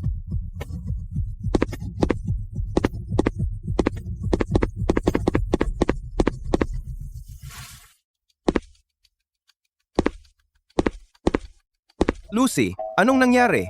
Gumastos ba si Cade para sa'yo? Nasaan ang patunay? Anong nangyayari dito? Hindi talaga siya kumakain ng isda. Walang kwenta. Puro kayo mga walang kwentang tanga. Sir, umalis na po si Miss White sa J-Cheng ayon sa utos ninyo. baka hindi na kayang protektahan ni Lucy ang sarili niya ngayon. Ang elite sa trabaho, ang dalisay na inosenteng dilag, at ang diyosa ng campus, lahat sila ay nabigo na makuha si Cade. Dapat ba tayong magpalit ng estratehiya? Magpalit? Hindi. Ang dahilan ng pagkabigo nila ay hindi sila sapat na kakaiba. Para kay Cade, isang lalaking namuhay na parang alipin ng babae sa loob ng 20 taon. Walang epekto sa kanya ang mga ordinaryong babae. Pero may isa pa akong alas na nakatago. Kung ang mga nakakabighaning dilag at mga inosenteng dalaga ay hindi gumana sa kanya, paano kaya ang kanyang kababata? Naniniwala akong walang lalaki sa mundo ang makakalaban diyan, lalo na para sa isang tulad ni Cade. Kababata niyang kasintahan? Sir, ito po ay... Itong batang babae ay lumaki kasama si Cade sa ampunan. Noon, si Cade ay talagang baliw na baliw sa kanya. Pero ang batang babae ay na-adopt pagkatapos. Simula noon, nawalan na sila ng komunikasyon. Si Cade ay nalugmok sa matinding depresyon dahil doon. Baka naman. Eksakto. Ako ang nag-adopt sa batang iyon. Ang pangalan niya ay Nina. Siya ay isang top student sa J. Cheng College of the Arts. Siya ay may kahanga-hangang ugali at katawan. Pinagtago ko siya sa loob ng mga taong ito. Noong una, naisip ko na magagamit siya balang araw. At hindi ko inaasahan na darating ang pagkakataon ngayon. Si Cade ay talo na sa pagkakataong ito. Sige, puntahan si Nina at sabihing maghanda. Gusto ko na makasalubong niya si Cade ng natural hanggat maaari. Kailangan lang niyang bigyan siya ng isang bote ng tubig o hawakan siya ng payong at panalo na tayo sa laro. Naiintindihan ko po, sir. Gagawin ko na agad. Hindi ako naniniwala na makakalaban ni Cade ang kanyang alindog. Ang $1 trilyon na kayamanang ito ay akin. Mukhang sobrang miserable si Lucy. Hindi mo nakita kung gaano kaputla ang mukha niya noon. Hindi ko akalain na si Mike ay gagawa ng ganoon para sirain ako.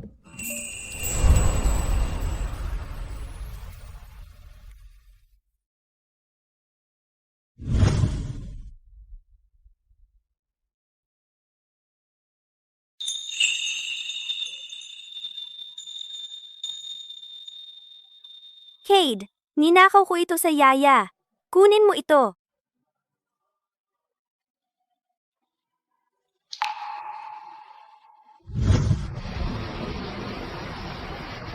Cade, eto, baka magkasipon ka.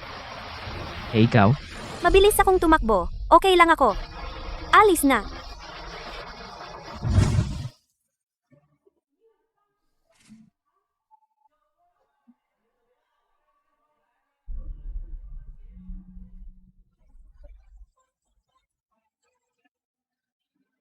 Huwag mo siyang hawakan. Kung may mga has na manira sa kanya, lalabanan ko sila hanggang kamatayan. Cade. Cade, pakihintay mo ako. Hahanapin kita. Hintayin mo ako. Boss, ano ang problema? Akala ko hindi ko na siya makikita pang muli. Kilala ba kita? Nina. Ako ito, Sadie. Cade? Cade? Ikaw ba talaga? Cade, hindi ko akalain na magkikita pa tayo. Mula nang maampun ako, hinahanap-hanap kita. Pero sinabi sa akin ng lolo ko na lumipat na ang bahay ampunan. Ilang taon akong walang balita sa'yo. Sinubukan din kitang hanapin. Pero nang malaman kong naampun ka, umasa na lang ako na masaya ang buhay mo. Kamusta ka naman sa lahat ng mga taong ito? Mabait naman sa akin si lolo. Itinuturing niya akong tunay niyang apo. Mabuti namang marinig iyan, basta't maayos ang buhay mo. Pero, tumatanda na si lolo at lagi niyang pinaplano ang buong buhay ko. Mahilig akong magpinta, pero sa tingin niya, hindi matatag ang sining bilang trabaho. Gusto niya na magtrabaho ako sa isang kumpanya, sabi niya. Stable daw iyon. Cade, sa tingin mo ba, nagmamatigas ako? Mabuti naman ang intensyon ni lolo para sa akin. Pero lagi kong sinasalungat ang gusto niya. Hindi, walang mali sa pagsunod sa gusto mo. Nag-aalala lang si lolo mo sa'yo, pero naniniwala ako ang tunay na pagmamahal ay paggalang sa iyong mga desisyon. Salamat! Minsan naiisip ko, kung ang mga pamilya sana magkaunawaan at magtiisan pa. Mabuti naman si lolo sa akin, sigurado iyon. Alam niya kung anong mga bagay ang ibibigay sa akin, pero wala siyang ideya kung ano ang tunay kong kailangan. Mabigat sa akin ito. Cade, naiintindihan mo ba ang nararamdaman ko? Naiintindihan ko ng lubusan. Ang maipit sa pagmamahal na may mabuting intensyon mas masakit kaysa sa anumang matinding puna. Salamat, Cade. Totoo lang, wala na akong ganitong masayang usapan sa sinuman sa loob ng maraming taon. Siguro dahil kasama kita, mas gumaan ang pakiramdam ko. Tumatanda na si Lolo. Noong huli ko siyang binisita, napansin ko ang mas maraming puting buhok at mga kulubot na kumakalat sa kanyang mukha. Lagi kong gusto na manatili sa tabi ni Lolo para suklian ang kanyang kabutihan. Pero sabi ni Lolo, malaki na raw ako, hindi na ako pwedeng magtago sa probinsya magpakailanman. Sinabihan niya akong magsumika para sa buhay sa lungsod. Ang gusto lang niya ay ang pinakamabuti para sa akin. Gusto kong manatili sa kanya dahil alam kong malulungkot siya kapag wala ako. Parang may mali. Bawat salitang sinasabi niya ay maingat na ginawa para makuha ang simpatya ni Mr. Lin. Miss, naisip mo na bang dalhin ang iyong lolo upang manirahan sa lungsod? Oo, naisip ko na iyan ng maraming beses. Gusto ko siyang dalhin sa lungsod, pero lagi siyang nag-aalala sa kanyang taniman ng tsaa. Iginiit niya na alagaan ang mga puno ng tsaa na siya mismo ang nag-alaga. Puno ng tsaa. Saan matatagpuan ang taniman ng tsaa ng lolo mo? Dapat top tier quality ang tsaa. Oo naman, sa liblib na kabundukan, walang anumang polusyon. Ilang dekada nang gumagawa ng tsaa si Lolo. Napakagaling niya. Uy, Cade, gusto mo bang matikman ang tsaa ni Lolo? Nagawa kamay? Gusto ko. Espesyal ka sa akin. Hindi mo kailangan bilhin kung ayaw mo. Pero, alam mo naman, tumatanda na si Lolo at humihina na siya. Kaya, Wala kang alalahanin. Hindi ko hahayaang masayang ang hirap niya. talaga, Cade? E di presyong kaibigan na lang sa'yo, okay? 560 kada tael, 1,000 para sa dalawang tael, 2,500 para sa kalahating gin. Magkano ba ang gusto mo? Pwede kong ipadala sa'yo. Si Lolo na ang mag-ship. Lahat ay bagong pritong spring tea. Sobrang sariwa, nasa peak ng lasa. Kukuha ako ng kalahating gin. Sige, ihahanda ko na.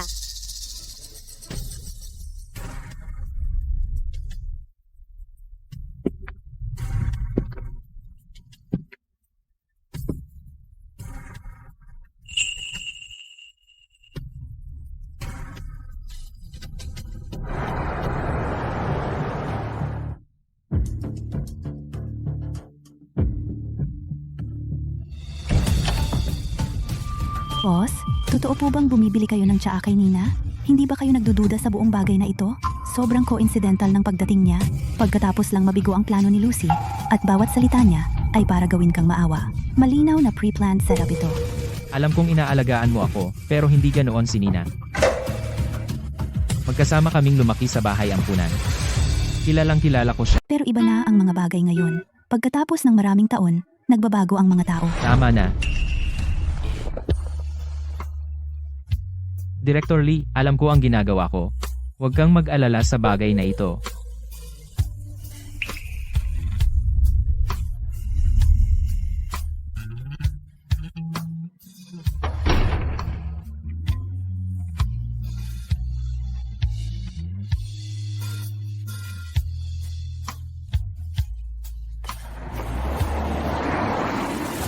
Sinabi ko na sa'yo, sa mundong ito, walang lalaking makakalaban dito. Sir, talagang naiintindihan ninyo ang pag-uugali ng tao. Malapit na yan. Matatalo si Cade. Palalayasin siya sa pamilya. Magpadala ka agad ng mensahe kay Nina. Tiyakin mong perpekto ang lahat sa pagkakataong ito. Naintindihan ko po.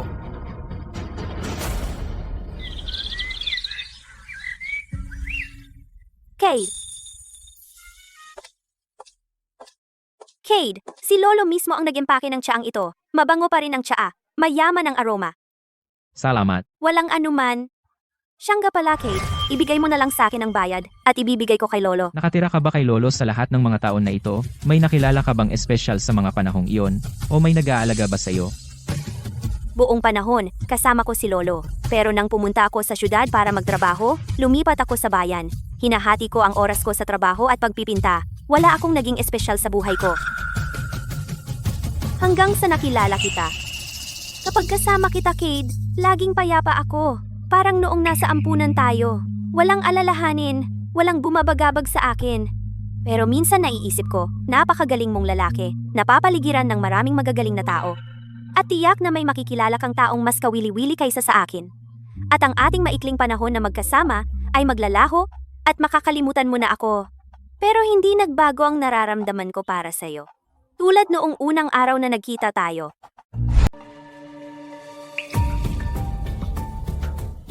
Kukunin ko na ang tsaa. Pero nagmamadali ako ngayong lumabas at hindi ako nagdala ng pera. May limit din ang pagbabayad sa phone ko ngayon. Puntahan mo ako sa PicTech sa ilang araw. At doon ko nababayaran. Ayos lang, hindi naman ako nagmamadali sa pera. Pwede mo namang i-transfer kapag convenient sa'yo. Ibalik mo ito sa headquarters. May trabaho akong aasikasuhin. Hindi ako pwedeng tumambay para magkwentuhan. Mag-ingat ka sa pag-uwi. Cade,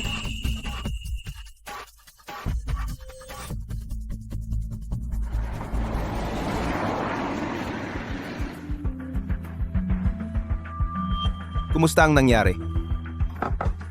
Binayaran ka ba niya? sabi niya wala siyang dala na pera. At may limit daw ang mobile payment niya. Sinabihan niya akong puntahan ang kumpanya niya sa ilang araw. Limit sa pagbabayad? Paano magkakaroon ng limit ang unlimited black card niya? Tinatesti ka lang niya. Pero okay lang, sakyan mo lang. Pumunta ka sa kumpanya niya sa ilang araw. Sabihin mo kung gaano kahirap magtrabaho si Lolo at magpakita ka ng kaawa-awa. Maaalala niya ang dati ninyong pagkakaibigan at ibibigay na niya ang pera. Pero sa tingin ko may nalaman na siya. Mike, dapat ba tayong maghanap ng iba na lang? Ano bang malalaman niya? Huwag mong kalimutan kung sino ang sumusuporta sa'yo sa lahat ng mga taon na ito. Tandaan mo lang ang misyon mo. Ang kailangan lang natin ay patunay na ginastusan ka niya. Kung palpak ito, alam mo kung ano ang mangyayari sa'yo. Naiintindihan ko. Gagawin ko. Umalis ka na.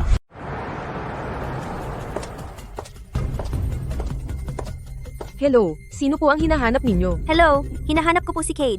Ako po si Nina. Sinabi po niya na puntahan ko siya ngayon. May appointment po ba kayo? Wala? Pasensya na po, hindi ko po kayo mapapasok kung wala. Ito.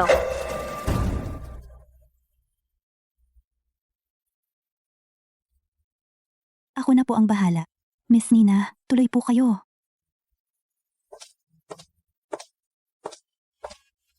Miss Nina. Napaka-nostalgic na tao si Mr. Lin. Pero ang sentimentalidad na ito ay nagiging vulnerable siya sa mga dating pinagkakatiwalaan. Kapag nasaktan ang puso niya, mas desidido siyang pumutol ng ugnayan kaysa kanino man. Kaya para sa mga tiyak na tao at bagay, mabuting iwanan na ang mga talo ng maaga kaysa kumapit sa mga kupas na lumang alaala. Miss Lee, gets ko po ang sinasabi ninyo. Karapat-dapat si Cade sa isang tapat na magmamalasakit sa kanya. Pinilit lang akong gawin ang mga bagay na hindi ko naman gustong gawin. Ang tanging hangad ko kapag nakikita ko siya ay mabuhay siya ng maayos. Nasa tabi kayo niya, na nagmamalasakit sa kanya ng buong puso. Makakampante na ako. Miss Nina, natutuwa po ako na naiintindihan ninyo. Hinihintay po kayo ni Mr. Lin sa loob. Tuloy po kayo. Ito po. Cade, alam ko po na sobrang busy ka sa trabaho, kaya espesyal akong nagluto ng masustansyang sabaw para sa iyo. Oo nga. Tinanong ako ni Lolo kung nagustuhan mo ang tsaa. Kung nagustuhan mo ito, pwede kitang dalhan ng iba mamaya. Ayos naman ang tsaa. Pero gusto kitang tanungin. Pumunta ka rito, bukod sa maningil. May iba ka pa bang gusto mong sabihin sa akin? Cade, kainin muna natin ang sopas. Mawawala ang lasa kapag lumamig na. Sir, nandito po ang bagong report na naihatid. Sinusubaybayan nito ang mga galaw ni Mike kamakailan. Pati na ang mga record ng lahat ng komunikasyon niya kay Nina. Pakitingnan po.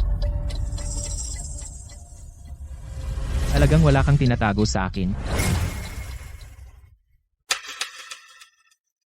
Kaji, ewan ko kung ano ang sinasabi mo. Hindi ko binigay sa iyo ang pera noong araw na yon. Yun na ang huling chance na binigay ko sa iyo. Kung kusang loob mong inamin ang totoo, maaaring nagkaroon tayo ng pagkakataon pag-usapan ang lahat. Pasensya na po.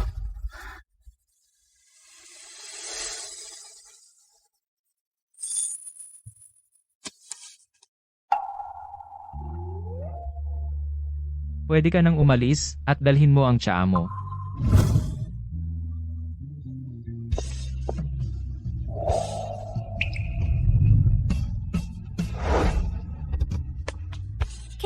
Eto! Baka sipunin ka. Eh ikaw, Mabilis akong tumakbo. Okay lang ako. Si.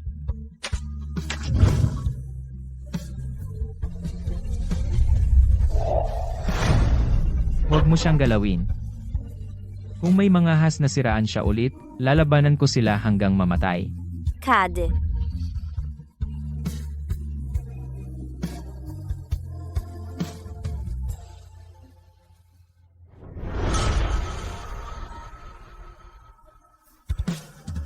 Talagang marunong si Mike kung paano manipulahin ang puso ng tao.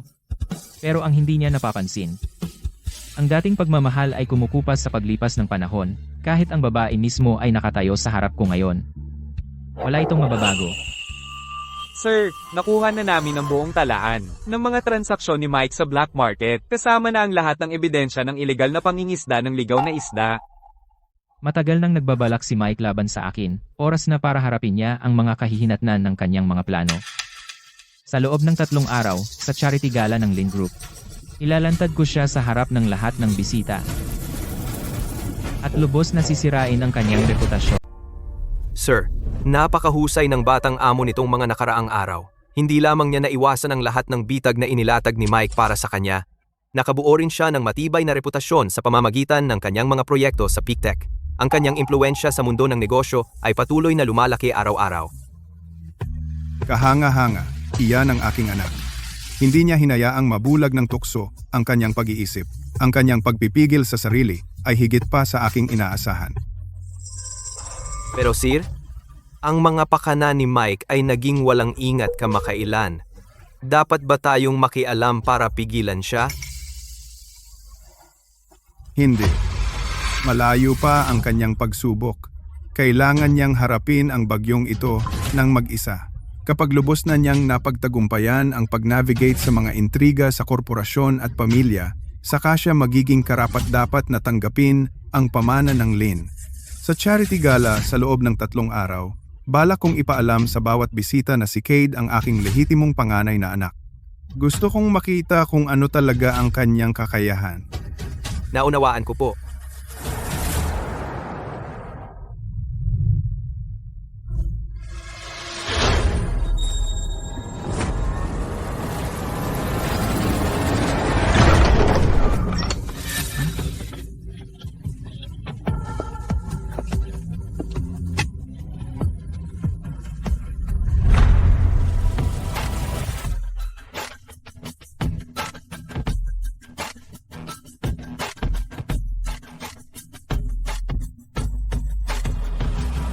Una, nais kong pasalamatan kayong lahat sa paglalaan ng oras mula sa inyong mga schedule upang dumalo sa taunang charity gala ng Lin Group. Ang mga dekada ng tagumpay ng pamilyang Lin ay hindi kailanman magiging posible kung wala ang inyong suporta. Ngunit ngayong gabi, higit pa sa charity auction, mayroon akong mas mahalagang anunsyo na gagawin. At ang binatang iyon sa ibaba, si Cade, ay ang aking matagal nang nawawalang biolohikal na anak na nahiwalay sa akin sa loob ng 20 taon. Siya ang nag-iisang lehitimong tagapagmana ng pamilyang Lin na nagdadala ng ating tunay na angkan ng dugo.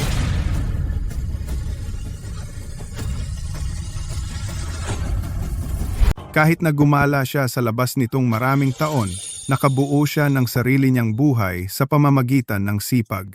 Mas mahusay siya kaysa sa akin noong edad niya. Mula ngayon, ipagkakatiwala ko ang karamihan ng negosyo ng Lin Group sa kanya. Sana bawat isa sa inyo ay magbigay sa kanya ng patuloy na suporta at kabaitan.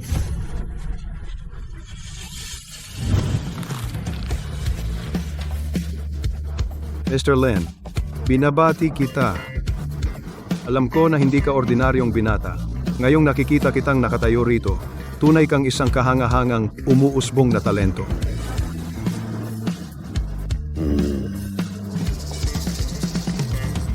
Sa lahat, ito ang aking anak na si Anna. Kasalukuyan siyang tumutulong kay Cade sa Peak Tech. Hinihiling ko sa inyong lahat na alagaan siya sa mga darating na araw. Mr. Lin, tunay kang isang batang bayani na may maliwanag na kinabukasan sa iyong harapan. Ang anak ko ay halos kasing edad mo. Sana ay maraming matutunan ang anak ko mula sa iyo balang araw. Kung sakaling kailangan mo ng pabor sa hinaharap, huwag kang mag-atubiling lumapit sa amin. Talagang pinagpala ka na mayroon kang magandang anak. Siguradong aangat siya ng mataas at magpapakasal sa isang mayamang pamilya.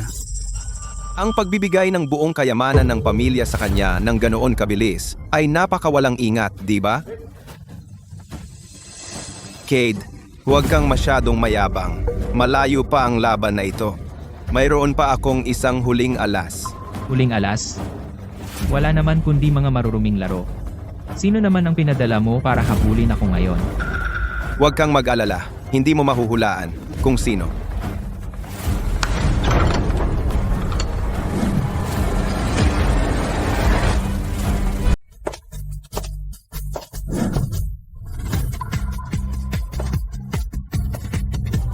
Kate, sa tingin mo ba, kung isusumbong mo ako sa mga autoridad, masisira ba ako at wala ng paraan para makaalis? Iniligtas ka ni Mike? Oo, si Mike ang nagpiyansa sa akin. Binayaran niya ang bill na iyon at inayos ang lahat ng problema ko. Kate, pinahiya mo ako ng husto. Nandito ako ngayon para maningil sa'yo.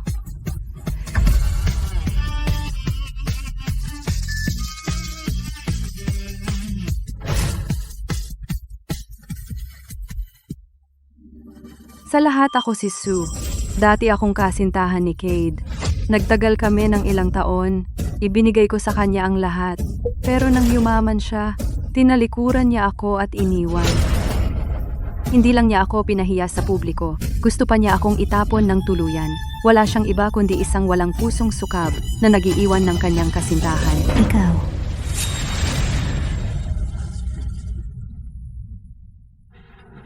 Hinihiling kong bayaran ako ni Cade para sa sakit ng damdamin at sa nasayang na kabataan. Kabuuang 10 milyon. Ito ang utang niya sa akin. Cade, narinig mo ba iyon? Ito ang kabayaran sa pag-iwan mo sa kanya.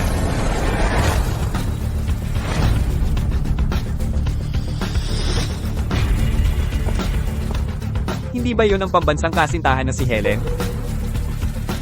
Hindi lang niya iniwan ang kanyang kasintahan, sinubukan pa niya akong saktan.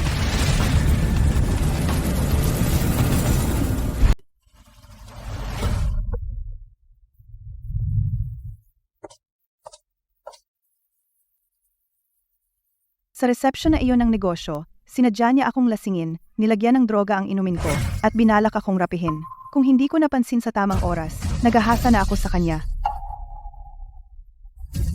Ngayon ilalantad ko ang kanyang tunay na kulay sa lahat.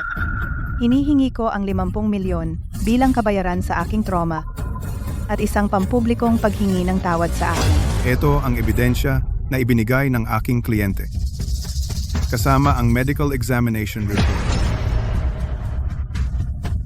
Diyos ko, si Helen ay isang pambansang reyna ng pelikula. May milyong-milyong devoted fans. Kung totoo ang lahat ng ito, masisira ang reputasyon ni Cade magpakailanman. Cade, sisiraan kita at aalisan kita ng karapatang magmana ng kayamanan.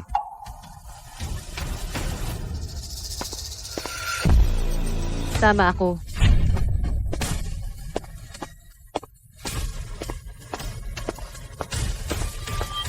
Ako si Lucy, dating empleyado ng PigTech.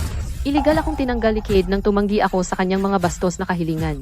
Ipinangako niyang sisiguraduhin na hindi na ako makakahanap ng trabaho sa Jeng. Hiningi ko na ibalik ako sa trabaho at magbayad ng dobleng back wages kasama ang emotional damages na aabot sa 1 milyon. Hindi ko akalain na si Cade ay napakasamang tao. Ang daming iskandalo na lumitaw. Ngayong siya ang itinalagang tagapagmana. Pagtakwil sa kanyang kasintahan, pagtatangkang sexual na pang-aabuso, iligal na pagtanggal ng empleyado, walang katapusan ng kanyang mga kasalanan. Nagkamali ba ng desisyon si Mr. Lin? Paano ngang isang taong tulad nito ay mamamahala sa Lin Group? Baka nagkakaisa ang 3 babaeng ito para siraan siya. Pero pare-pareho ang kanilang kwento. Kaya malamang, totoo ito. Cade, iminumungkahi kong magbayad ka na sa amin ngayon o tatawag kami ng pulis at sisirain ang iyong pangalan at ipapakulong ka. Tama, kung hindi ka maglalabas ng pampublikong paghingi ng tawad sa akin o hahabulin ka namin sa batas at ilalantad ang iyong tunay na pagkatao sa lahat. Kapag nangyari iyon, kalimutan mo na ang pagmamana ng kayamanan ng pamilya. Mahihirapan ka na lang mabuhay sa Jecheng. Pakiusap sa inyong lahat, suportahan ninyo ako. Ako ay isang simpleng empleyado lamang. Wala akong paraan para labanan ang isang mayamang binata tulad ni Cade. nakalulusot siya sa pagyurak sa aking dignidad at karapatan ayon sa kanyang kagustuhan. Isa lang akong ordinaryong empleyado. Wala akong paraan para labanan ang isang mayamang batang amo tulad ni Cade. Pinapalusot niya ang pagyurak sa aking dignidad at mga karapatan ayon sa gusto niya. Tatay, narinig mo ang lahat ng iyon. Ang isang taong tulad ni Cade ay may masamang asal at maruming track record. Siya ay ganap na hindi karapat-dapat maging tagapagmana ng pamilyang Lin at hindi karapat-dapat magpatakbo ng Lin Group. Palabasin siya. Umalis siya. Umalis agad. Nagkakalat kayo ng maling paninirang puri. Paninirang puri? Sa tingin mo ba kaming tatlo ay magsasabwatan para magsinungaling tungkol sa kanya? Cade, kaya mong maglabas ng ebidensya para patunayan ang iyong kawalang sala? Cade, ikaw ay isang batang lumaki sa slums. Ano ang magagawa mo para pigilan ako? Mananalo ako sa labanang ito ng kapangyarihan. Boss, handa na ang lahat ng sumusuportang dokumento. Hoy, Cade, ano ang ibig sabihin nito? Ano ang balak mong gawin? Binabantaan mo ba Hindi ka man lang karapat-dapat na manakot sa amin. Sinasabi mong iniwan kita at pinahiya kita. Tama ba? Pinalayas mo ako nung yumaman ka. Di ba totoo yun? Naglaan ako ng 3 taon para sa'yo, pero pinaglaruan mo ang tapat kong pagmamahal. Nakikipagkita ka sa iba't ibang lalaki sa likod ko, at umutang ako ng malaki para lang suportahan ka. Ngayon, naglakas loob ka pang baluktutin ang katotohanan at akusahan ako. Tigilan mo na ang kalokohan. Ako ba ang sinungaling? Ilabas mo ang ebidensya. Hayaan nating makita ng lahat ang tunay na kulay ng tinatawag kong tapat na ex-girlfriend. Ito ang lahat ng record ng utang na kinuha ni Cade para sa kanya sa mga nakaraang taon. Ang kabuuang halaga ay 480,000. At ito ang buong bank statement ni MS, Nina, kasama ang buong record ng mga transaksyon. 80% ng kanyang kita ay galing mula sa mga transfer mula sa ibang lalaki. Ito ay matibay na ebidensya na si MS, Nina ay isang gold digger. Gold digger, ang makisalo sa banquet hall sa isang tulad niya, ay isang malaking kahihiyan sa katayuan ng lahat. Hindi. Hindi totoo. Ang mga dokumentong ito ay peke. Lahat-lahat ay peke. Cade, ginawa-gawa mo ang ebidensyang ito para siraan ako. Sa una, balak ko nang hayaan na lang ito. Gusto ko lang bigyan ka ng maliit na parusa at umalis na lang. Pero pinilit mo akong gawin ito, nasisira sa akin, kaya huwag mo akong sisihin kung lumaban ako. Ems.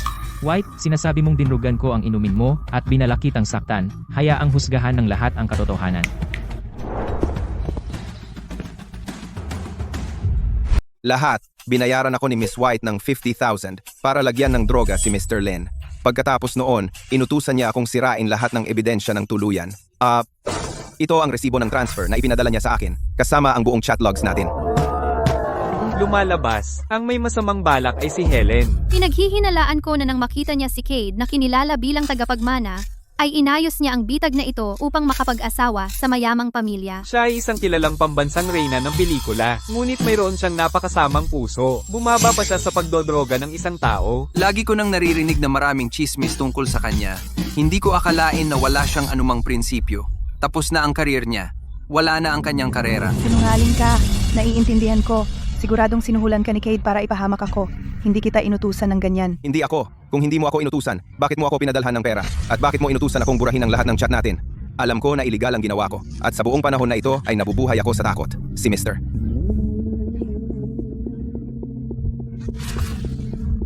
Lin ang nagbigay sa akin ng tapang para sabihin ang totoo at linisin ang aking pangalan. Kung ikaw man ang sinungaling o ako sa usaping ito, paano naman ang nabura na CCTV footage ng hotel? Hindi ba't ikaw ay abogado? Maaari ko bang itanong kung paano hinuhusgahan ang pagtatangkang pagdodroga sa ilalim ng batas? Miss White, hindi na kita matutulungan sa problemang ito. Ipapabayad ko sa aking sekretarya ang buong refund ng lahat ng perang ibinayad mo sa akin. May iba pa akong kailangan asikasuhin, kailangan ko nang umalis. Bumalik ka rito. Cade, hindi ko naman intensyon ito. Si Mike ang pumilit sa akin sa lahat ng ito. Binantaan niya ako na kung tatanggi ako sa kanyang utos, iba-blacklist niya ako sa industriya, sisirain ang career ko, at sasaktan pa ang mga magulang ko. Hindi ko gustong gawin iyon. Gumagawa ka ng mga kasinungalingan. Kailan ba kita pinilit gawin ang kahit ano? Sa tingin ko, nabubulag ka lang sa iyong kayabangan. At bitter ka pa sa failed relationship mo kay Cade. Kaya nagkakalat ka ng maling paratang laban sa akin. Ilabas ninyo itong babaeng delusyon. Sino ba? Ako ba? Iligal mong tinapos ang trabaho ko. Pinagawa mo pa ako ng maruruming bagay. Sabi mo tinanggal kita dahil tumanggi ka sa mga bastos kong alok. Ngayon, itatanong ko sa lahat, ano ba ang hinihingi ko sa'yo na di mo magawa? Makiisa kayo sa akin, mga kaibigan. Si Cade ang boss ko. Inimbita niya ako sa bahay niya para kumain sa katapusan ng linggo. Normal ba iyon na hiling mula sa isang supervisor sa empleyado? Alam kong babanggitin mo iyan. Buti na lang may ebidensya ako. May mga surveillance cameras sa opisina ko. Malinaw na makikita sa footage na ikaw ang nag-imbita sa akin.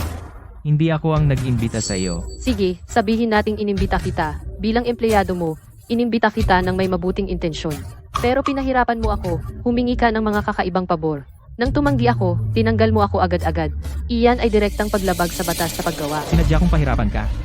Sige, sabihin mo sa lahat ang nangyari. Husgahan ninyo ang inyong mga sarili. Gusto niyang pumunta sa bahay ko para kumain, at pumayag naman ako ng magalang, pero may sinabi siyang mga kahilingang katawa-tawa. Gusto niya ng 3 kati ng mamahaling isda. Bawat tinik ay kailangang tanggalin ng kamay nang hindi nasisira ang hugis ng isda. Nag-order din siya ng sabaw ng manok na walang asin o mantika, magaan at malinaw, puro sariwang lasa.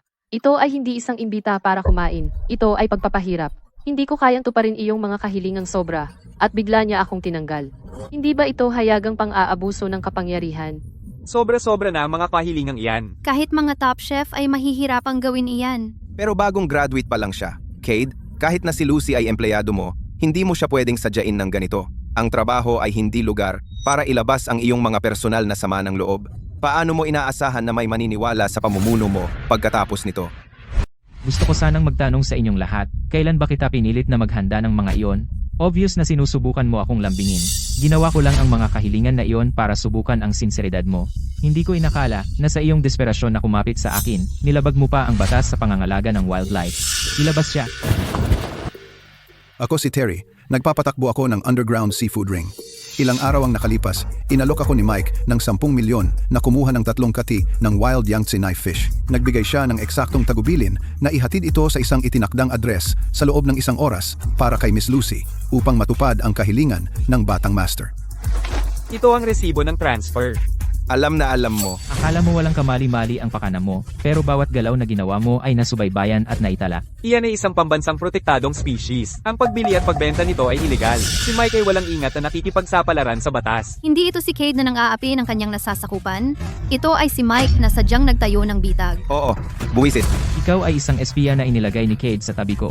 Paulit-ulit mong nilampasan ang iyong tungkulin at nag-leak ng kumpidensyal na data ng proyekto. Ang pagsisante sa iyo ay maluwag na pagtrato. Paano yun magiging labag sa batas? Mali ako, boss. Alam ko sobrang laki ng pagkakamali ko. Huli na, sa mga autoridad ka magpaliwanag. Mike, ano ang masasabi mo para sa iyong sarili? Tatay, pakinggan mo po ako. Labis akong nadismaya. Tatay, makinig po kayo sa paliwanag ko. Lahat ng ito, bawat huling bahagi, ay plano ni Cade. Sinuhulan niya sina Terry at Lucy para sadyang ibintang sa akin. Gusto nilang alisin sa akin ang lahat ng karapatan ko. Lagi naman akong naging tapat sa iyo. Bakit ko naman gagawin ang ganito?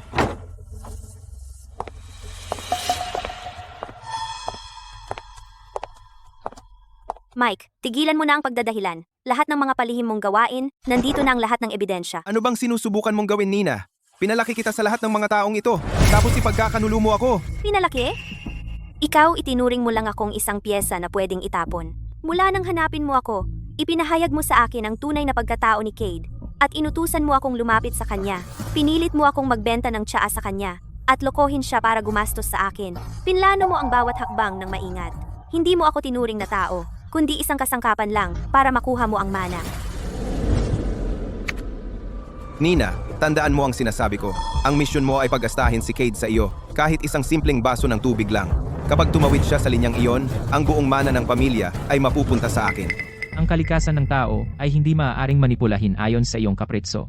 Si Nina ay pumanig sa akin. Ito ay hindi pagkakanulo, ito ay kalayaan. Cade, pasensya na talaga. Hindi ko dapat pinayagang manipulahin ako ni Mike at magpanggap na babae mula sa iyong nakaraan para saktan ka.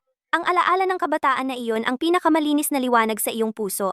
Wala akong karapatan na dungisan iyon. Hayaan nang kumupas ang nakaraan. Mabuti naman at nakita mo ang katotohanan sa tamang oras. Ibagsak ang ikalawang binata. Nawalan ka na ng sapat na mukha ngayong gabi. Tatay, hindi ninyo to magagawa sa akin.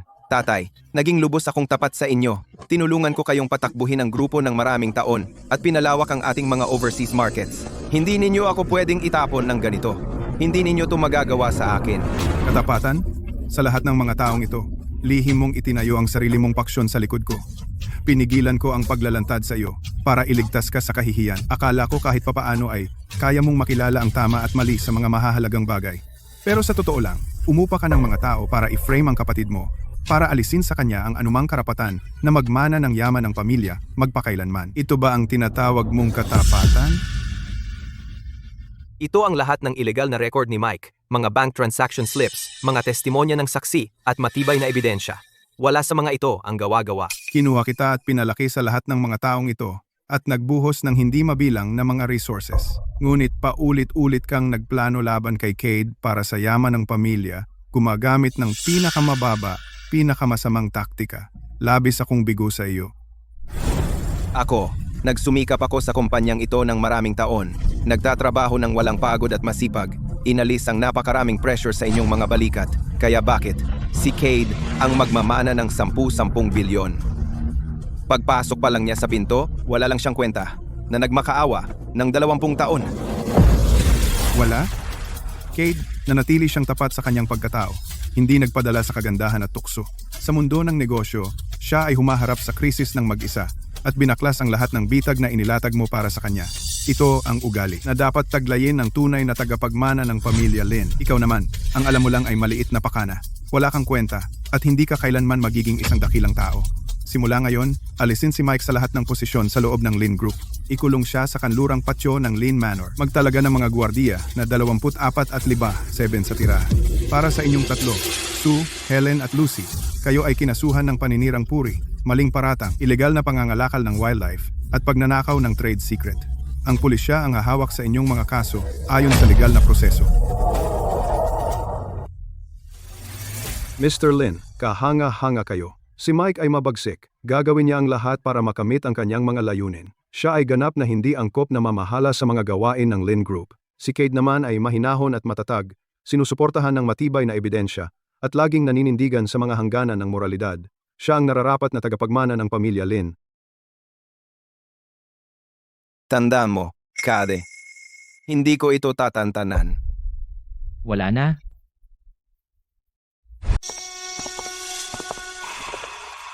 Nakakapigil hininga ang araw na ito. Buti na lang handang-handa ka. Kung hindi ay nagtagumpay sana ang plano ni Mike. Inaasahan ko na gagawa si Mike ng desperadong panloloko sa gala, kaya pinagtipon ko kay Timmy ang lahat ng ebidensya para ilantad ang mga kasinungalingan ng 3 babaeng iyon sa harap ng lahat ng bisita. Tungkol sa iyo, tumindig kang ipagtanggol ako ng sobrang tapang kanina. Hindi ka ba natatakot na madamay ka sa gulo? Tiwala ako sa'yo nang tulad ng tiwala ko sa sarili ko. Hindi ko kayang manahimik at panoorin kang siraan. Ang paglilitis ay nagpapatuloy pa, kaya hindi ko maipahayag ang tunay kong nararamdaman para sa iyo. Gabi na, ihahatid kita sa bahay. Tama ng lubos ang pasya ng Sir.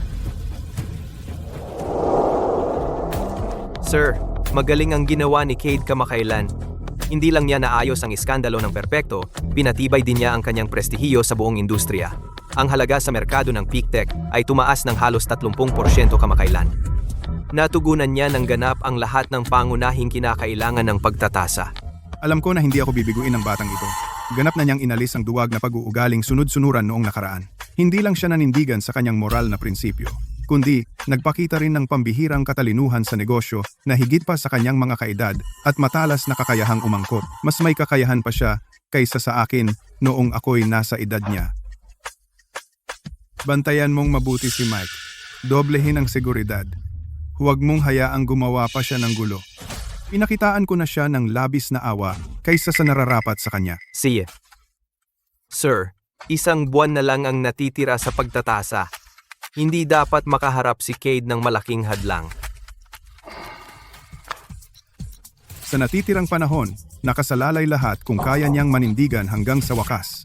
Tungkol naman kay Mike, siya ay likas na mapaghinala at hindi siya madaling susuko. Sabihin kay Cade na manatiling alerto. Ito na rin ang huling pagsubok niya. Sir, umayos po kayo. Tangina mo, umalis ka sa paningin ko. Kade, huwag kang magyabang. Sinabi ko sa'yo, gagawin kitang lahat, maaga o huli.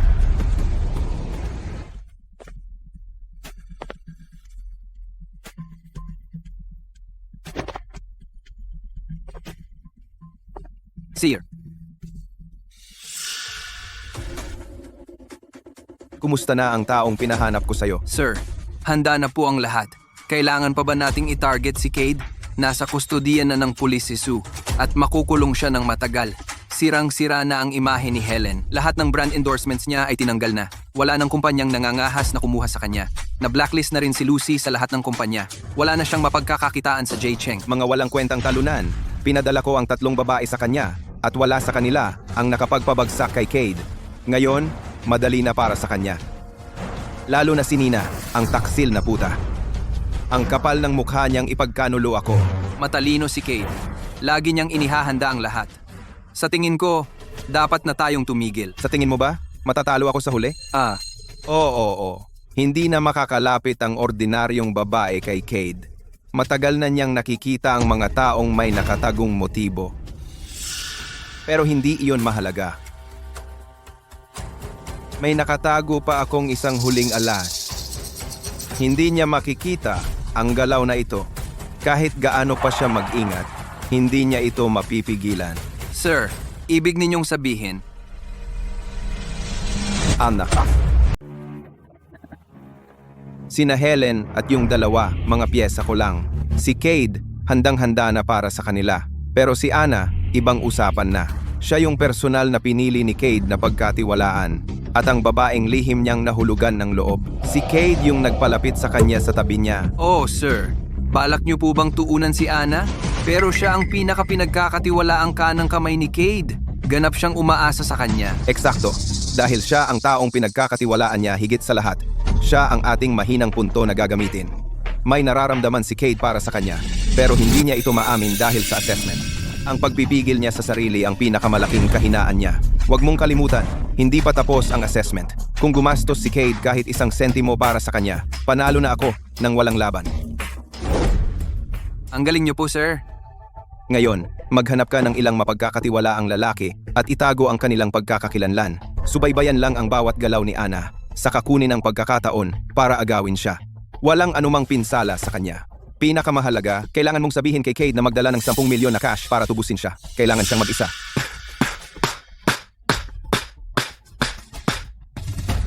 Perang cash lang ang tatanggapin. Huwag tatawag ng pulis at huwag magdadala ng backup na sasakyan. 10 milyon? Puro cash. Di ba maghihinala si Cade na ikaw ang may kagagawa nito? Kung tutuusin, bukod sa iyo, walang ibang gagamit nito para labagin ang rules. Ano kung maghinala siya sa akin? Meron ba siyang matibay na ebidensya? Bukod pa riyan, nasa atin na si Anna sa oras na yon. Wala siyang oras para alamin kung sino ang gumawa. 1 buwan na lang at matatapos na ang assessment. O iiwan niya si Anna para pumasa sa pagsubok. O magbabayad siya ng 10 milyon para iligtas siya. Anumang piliin niya, wala siyang mapupuntahan. Naiintindihan ko po. Sisimulan ko na agad ito. Sisiguraduhin kong walang butas ang bawat detalye. Umalis na.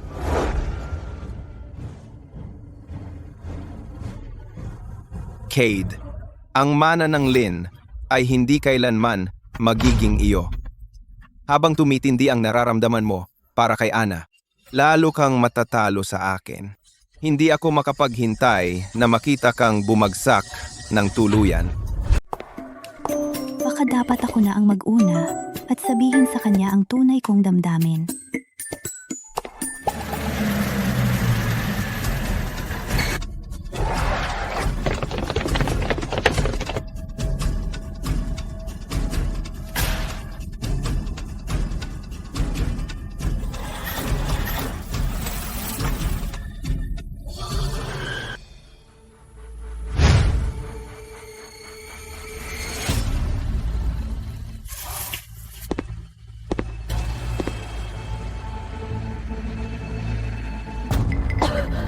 Sino ba kayo?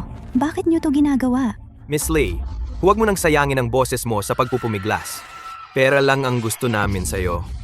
Nagpadala na kami ng balita sa boss mong si Cade. Kung ibibigay niya ang pera ng walang gulo, hahayaan ka naming umalis na walang pinsala. Wala kang dapat ikatakot. Si Cade ang target niyo, di ba? Magkano ang perang hinihingi niyo? May pera ako sa bahay ko. Kaya ko kayong bayaran. Nang mag-isa.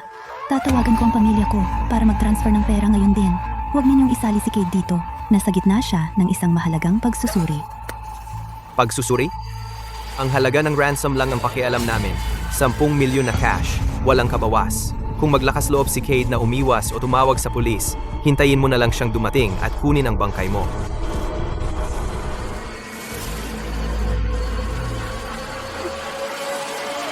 Cade, patibong ito para sa'yo. Huwag kang pumunta. Lumayo ka ng husto.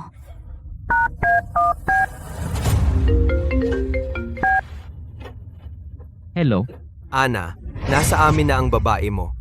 Maghanda ka ng 10 milyong cash. Ihatid mo ito sa lumang bodega sa loob ng 2 oras. Dapat mag-isa kang pumunta. Huwag tumawag ng pulis. Kung mahuli ka, hindi namin siya kaaawaan.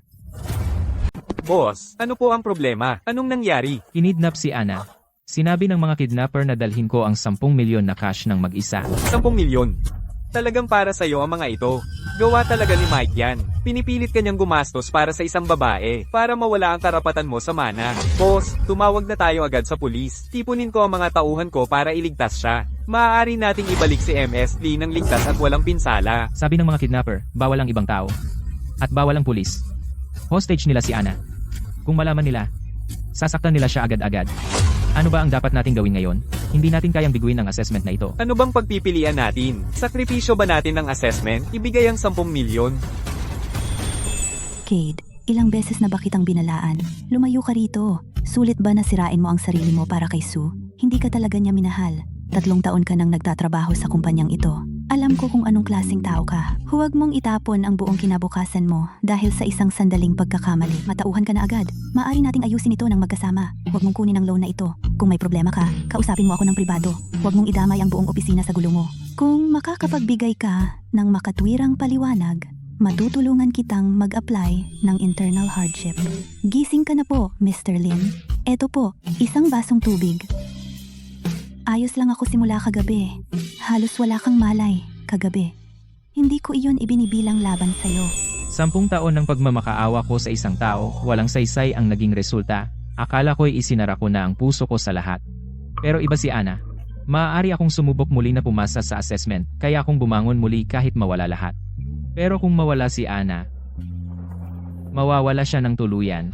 Ihanda ang para. Pero kung ibibigay mo ang 10 milyong ito, ang karapatan mong magmana ng yaman ng pamilya ay tuluyang mawawala. Lahat ng hirap mo nitong mga nakaraang buwan.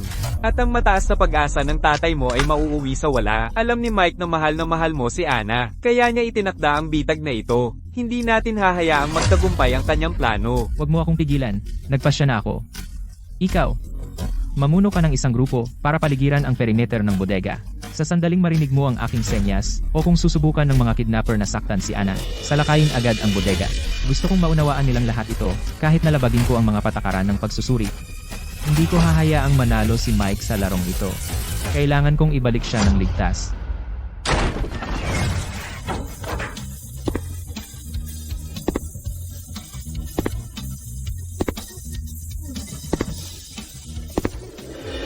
Nasaan ang pera? Mag-isa ka lang dumating? Gusto kong ilabas si Ana. Narito ang lahat ng pera. Prangka ka naman. Sa kasamaang palad, sinira mo ang aming isang patakaran. Ibigay mo ang pera at pakakawalan namin siya pagkatapos. Kailangan ko munang tiyakin na hindi siya nasaktan. Kung kahit isang buhok sa kanyang ulo ay nasaktan, hindi kayo makakatanggap ni isang sentimo ng perang ito. At wala sa inyo ang makakalabas ng bodegang ito na buhay. Tigilan mo na ang mga walang laman na banta. Ibigay mo ang pera at pakakawalan namin siya. Walang usapan. Kung magdalawang isip ka, sasaktan ko ang babaeng ito. Talagan mo muna siya. Kailangan ko tiyaking hindi siya nasaktan. Kung hindi, susunugin ko ang lahat ng perang ito ngayon. Susunugin ko na lahat itong pera ngayon.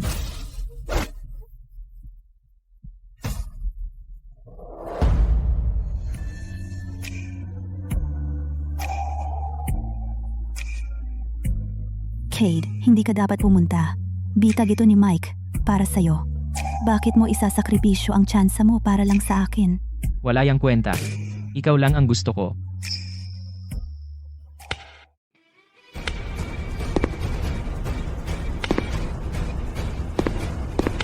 Cade, hindi mo talaga ako binigo. Isinakripisyo mo nga lahat para sa isang babae at ibinigay mo sa akin ang karapatan bilang tagapagmana. Sir,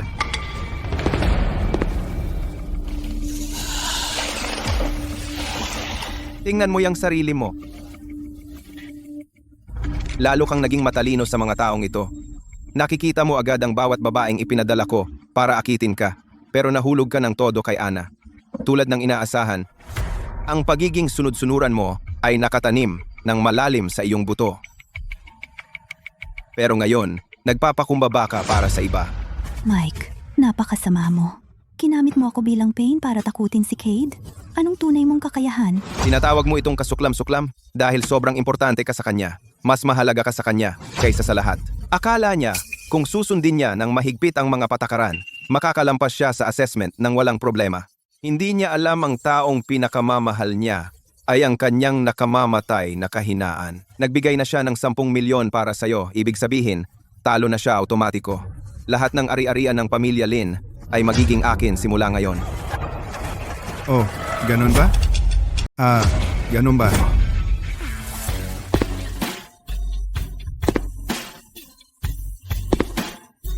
Tatay, bakit kayo nandito? Yun. Tama na ang pagpapanggap. Tatay, dumating kayo sa tamang oras. Ipinagpalit ni Cade ang 10 milyon para sa buhay ng babaeng ito. Ayon sa patakaran ng pagsusulit, wala na siyang karapatang magmana. Ito ang matibay na ebidensya. Narito ang 10 milyon na pera. Natalo na si Cade sa pagsubok. Tatay, totoo ang sinasabi niya. Nilabag ko nga ang mga patakaran. Tatanggapin ko ang anumang hatol. Ako pa rin. Cade, naniniwala ka ba talaga na ginawa ko ang pagsusulit na ito para lang pilitin kang maging lalaki na hindi gumagastos ng kahit isang sentimo sa babae? Hindi ba yan ang dahilan ng pagsubok na ito? Mali ka ng buo. Ang tunay na layunin ng pagsusulit na ito ay tulungan kang makawala sa nakakahiyang pagpapakumbaba at pagmamalimos. Turuan kang pahalagahan ang sarili mo at manatiling matatag sa iyong integridad. Hindi para gawin kang isang malamig, walang puso at walang pakialam na halimaw. Tungkol naman sa iyo, para lang makuha ang kayamanan ng pamilya. Nagplano ka ng pagdukot. Ginagawang ang buhay ng ibang tao parang isang disposable na piraso ng laro. Gagawin ang lahat para manalo.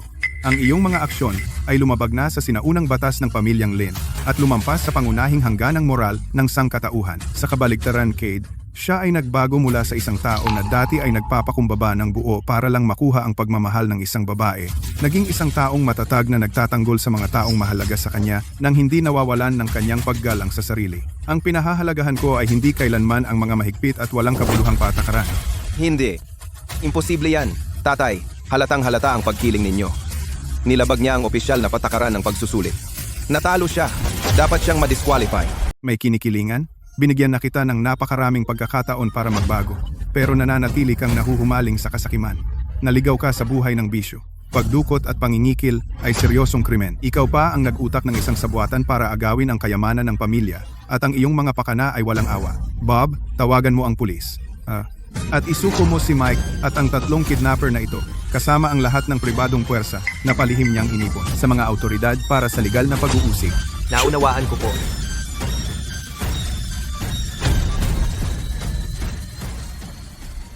Hindi ko tatanggapin ito, tatay. Hindi mo ako pwedeng tratuhin ng ganito. Nagsakripisyo ako ng sobra para sa pamilyang Lin. Ako ang karapat-dapat magmana ng lahat ng kayamanang ito. Lahat ng ginawa mo ay hindi para sa pamilyang Lin, kundi para sa iyong sariling sakim na ambisyon. Mula ngayon, hindi ka na miyembro ng pamilyang Lin. Lahat ng ari-arian at industrial na pag-aari ng Lin Group ay wala nang kinalaman sa iyo mula ngayon. Tungkol sa mga krimeng ginawa mo, ang batas ang magbibigay ng tamang parusa.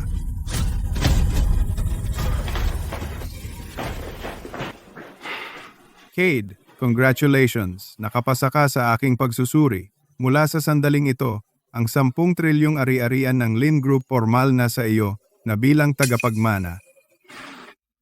May buong tiwala ako na mapapamunuan mo ng maayos ang pamilyang Lin at pangalagaan ang negosyong ito. At naniniwala ako na mabubuhay ka ng mas maliwanag na buhay kaysa sa akin dati. Salamat po sa inyong tiwala. Itay, hindi ko kayo bibiguin. Miss Lee, salamat sa palagi mong pagtindig sa tabi ni Cade. Ginagabayan siya kapag siya ay naliligaw at nalilito at sinusuportahan siya sa bawat krisis. Pinagpala si Cade na nakilala ka. Ito rin ay isang pagpapala para sa buong pamilya naming Lynn. Chairman Lin, tungkulin ko lang po ito. Tuwang-tuwa rin ako. Napanoorin si Cade na lumalaki ng paunti-unti. Halika na.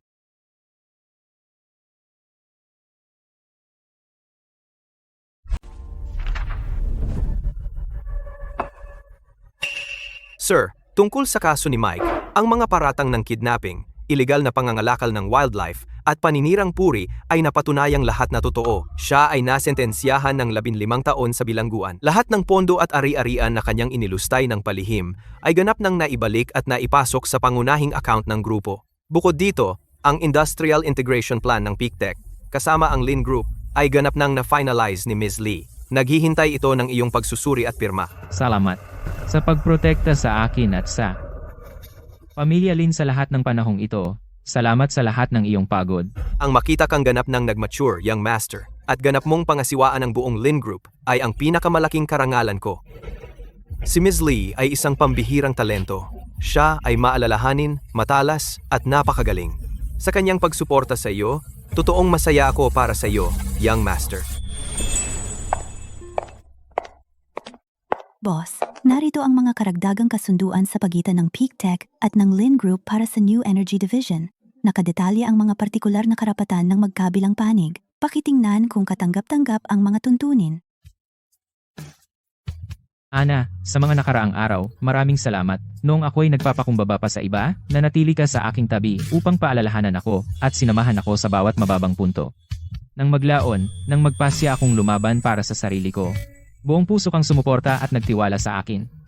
Kahit noong napahamak ako sa matinding gulo, hindi ka kailanman nagreklamo. Hindi ko noon naunawaan ang pag-ibig. Dati akong nagkakamali na ang mapagpakumbabang pagmamakaawa ay malalim na pagmamahal. Ngunit pagkatapos kitang makilala, sa wakas ay natanto ko na, ang tunay na pag-ibig ay paglalakad na magkatabi. Paglago at pagtupad sa isa't isa. Cade, lagi akong naniwala sa iyo. Nagtiwala ako sa iyo nang walang alinlangan sa lahat ng panahon. Sa aking paningin, kung ikaw ay isang ordinaryong empleyado noon, o ngayon, chairman ng isang $1 trillion conglomerate, ang iyong puso at katapatan ay hindi nagbago. Natapos na ang assessment. Hindi ko napipigilan ang aking nararamdaman.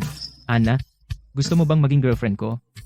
Sa natitira pang habang buhay ko, gusto kong patakbuhin ang lahat kasama ka. At gumugol ng bawat araw na magkasama. Gusto ko,